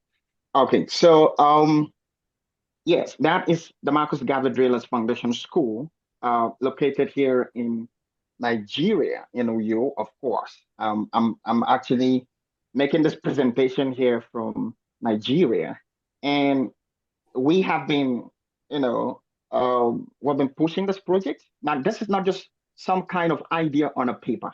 This is a project, fully functional, has been running. And in 2003, we actually had a first graduation ceremony.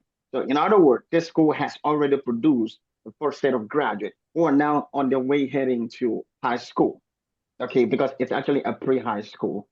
Now, that is some kind of resilience, some kind of determination. That's a success story.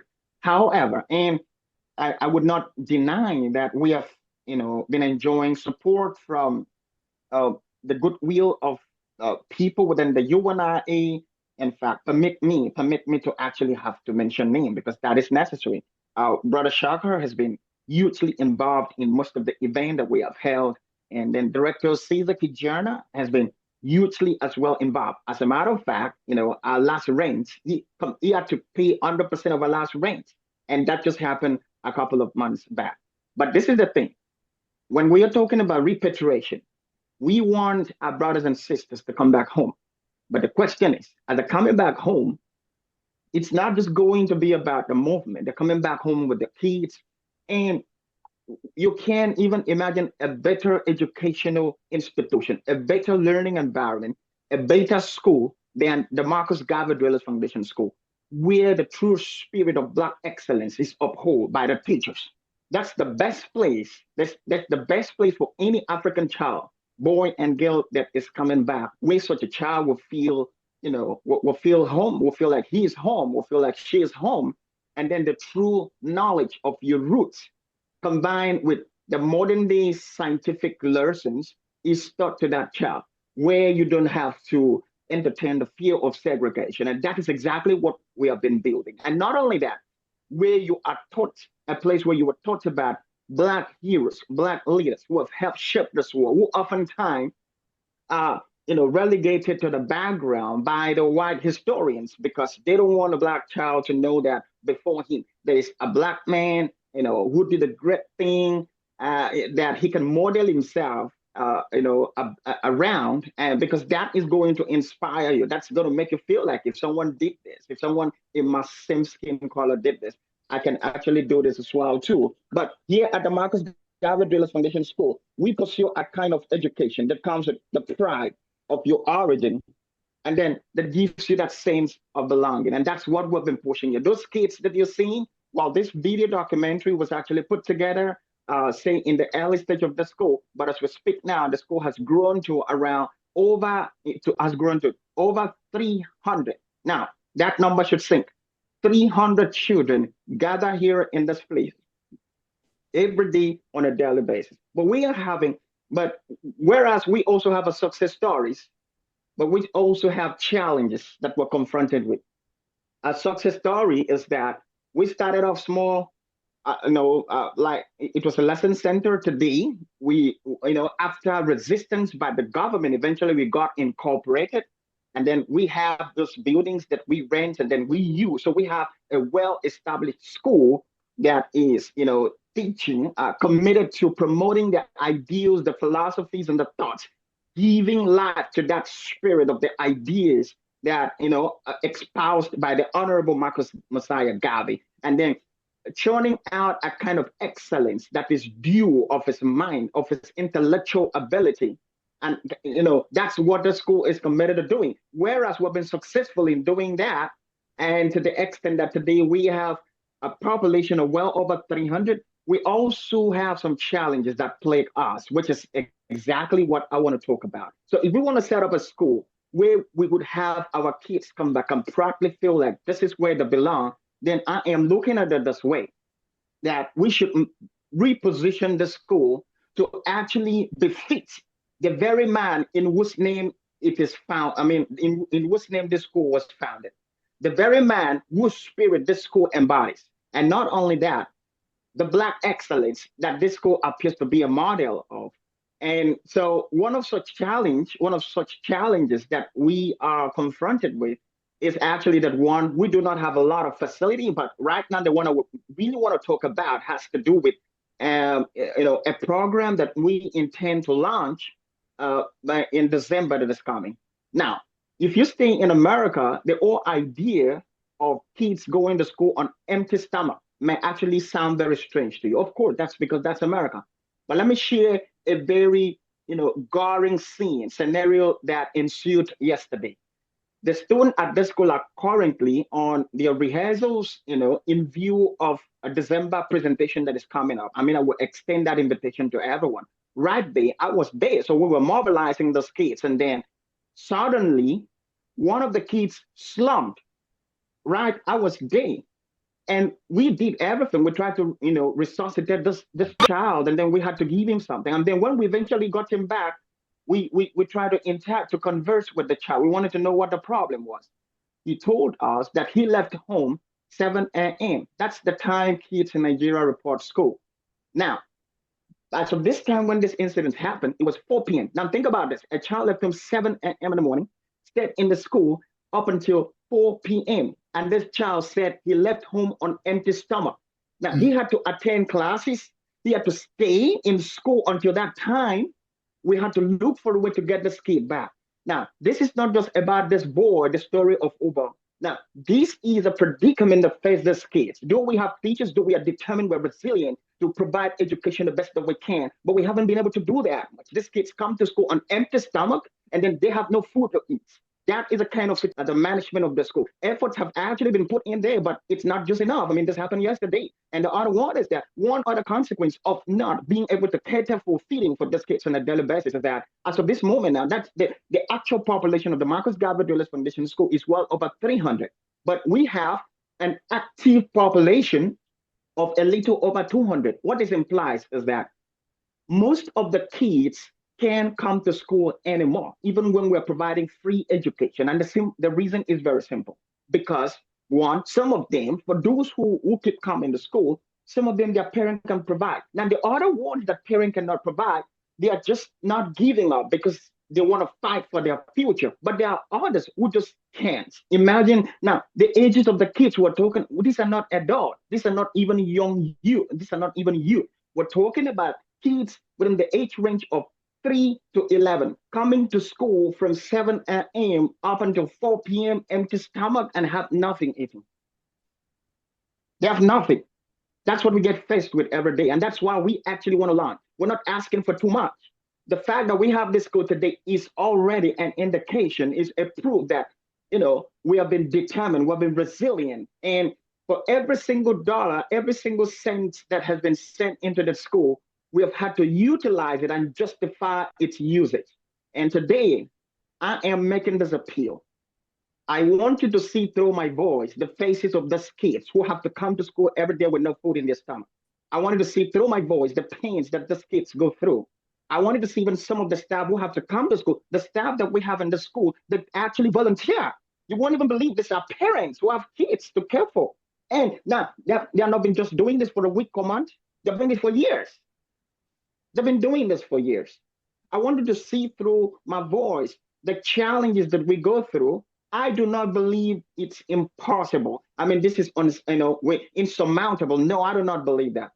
I believe that with your 1 cent, with your $1, a child that has given up on education because he wouldn't have any food to eat can secure his future. Because here in Nigeria, that's what happens. This is just about the only school that I know in that environment. This school is actually situated in a local community where kids, where parents are so poor that they can't afford the public education. And this school is the only alternative that they have.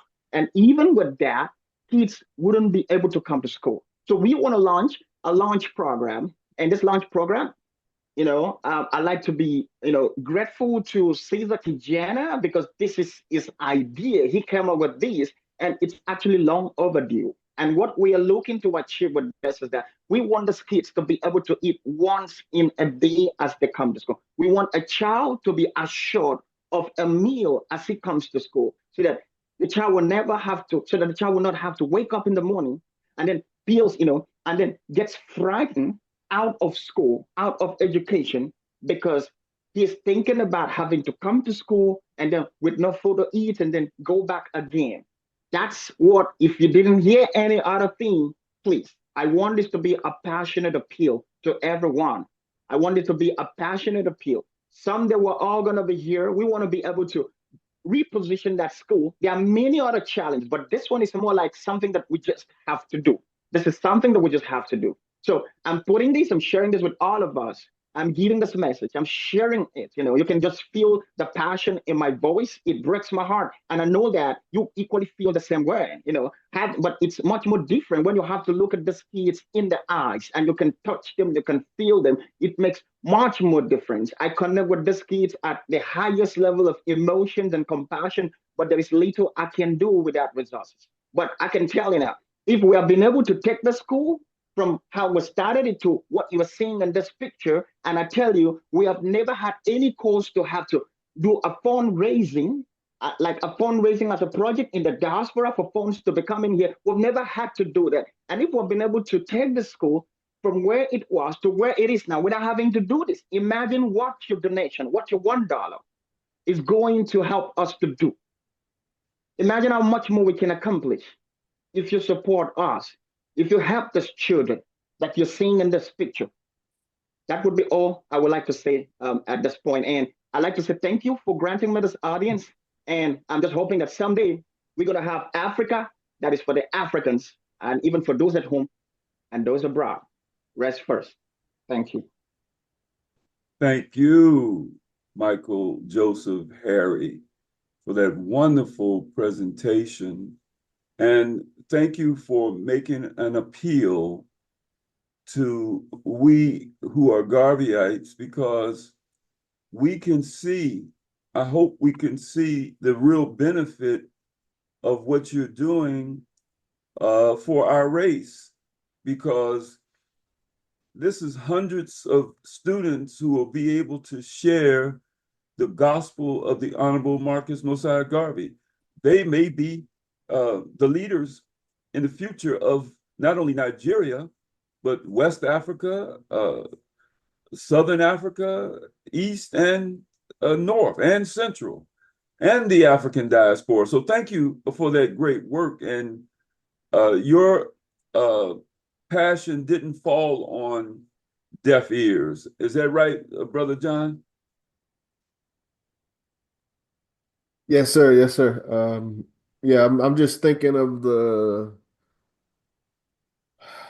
blessing that kind of that we live in, the generation that we live in, age of information, accessibility, of cameras on our phones and being able to, have international Zoom call.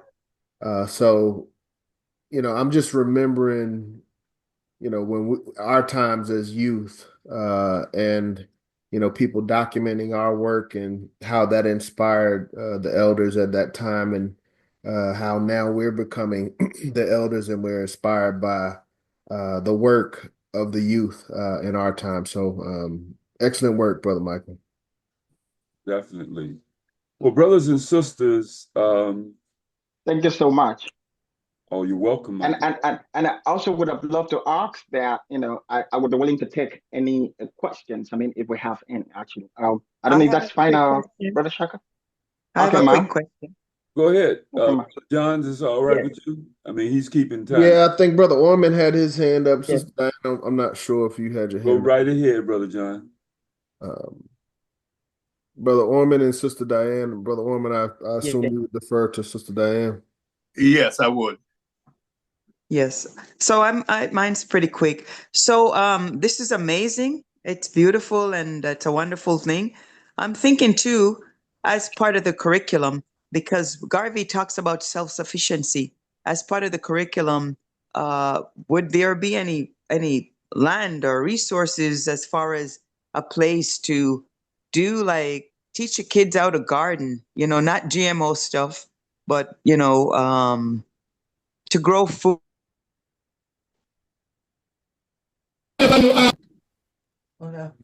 Sister Diane, you there? Did we lose Sister Diane? Mike, did you hear her question? Yes, absolutely. I got her question. So if you wouldn't mind, I could respond to that briefly. Please.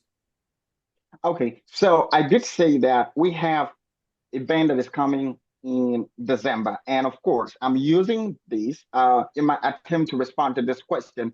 I'm equally extending invitation to everyone who is on this call for that meeting. There's going to be an official invite sent. Now, when you come to this meeting, now you're going to see things for yourself. We're not just teaching these kids every day they come out there. We're teaching theory. As a matter of fact, Nigeria and the African educational system is shaping up right now because we're now living in a society where graduate from school, they come out of school and there's no job for them. It's all over in the news and the media. There are shortages of jobs for people, and the few ones that are there, we have the elites who are positioned as the gatekeepers, to apportion those jobs to people behind them from their families, even when they are not qualified. Now, that being said, in this school, we have curriculum where we actually teach entrepreneurship. These kids in all our events, they make cake, they make buns, they make egg rolls. And now we're talking about kids between the ages of 3 and 11. So we are also inculcating the spirit of entrepreneurship in these kids. And of course, too, as regards garden, if we're going to actually have a garden, that would mean we have a farmland of our own, because you can't encroach on a land that isn't yours. So that brings me to to talking about land. Now, for those who have been closely involved in this project, like Brother Shaka, President Shaka, and Director Caesar, they're all aware of this. We currently have a land in the surrounding. And so our plan has been being able to buy that land, the honor of the land, out of appreciation for what we've been doing, out of the impact that this school is creating in the society. Just came out. People have been coming to bid for the land. He said, no, I'm keeping this land for you guys. You might not have the money now, but I'm keeping this land. I'm keeping this land. Whenever you have the money, I am ready to give you this land. And that is when we will actually have farmlands of our own and go to agro businesses and then introduce this kid at the tender age to becoming, agricultural engineers, so that by the time they're out of the Marcus Garvey Foundation School, they can even become self-employed at such an age. But for now, what we are able to do, which we've been doing, is that we introduce them to such ventures that we have the funds to be able to, to execute.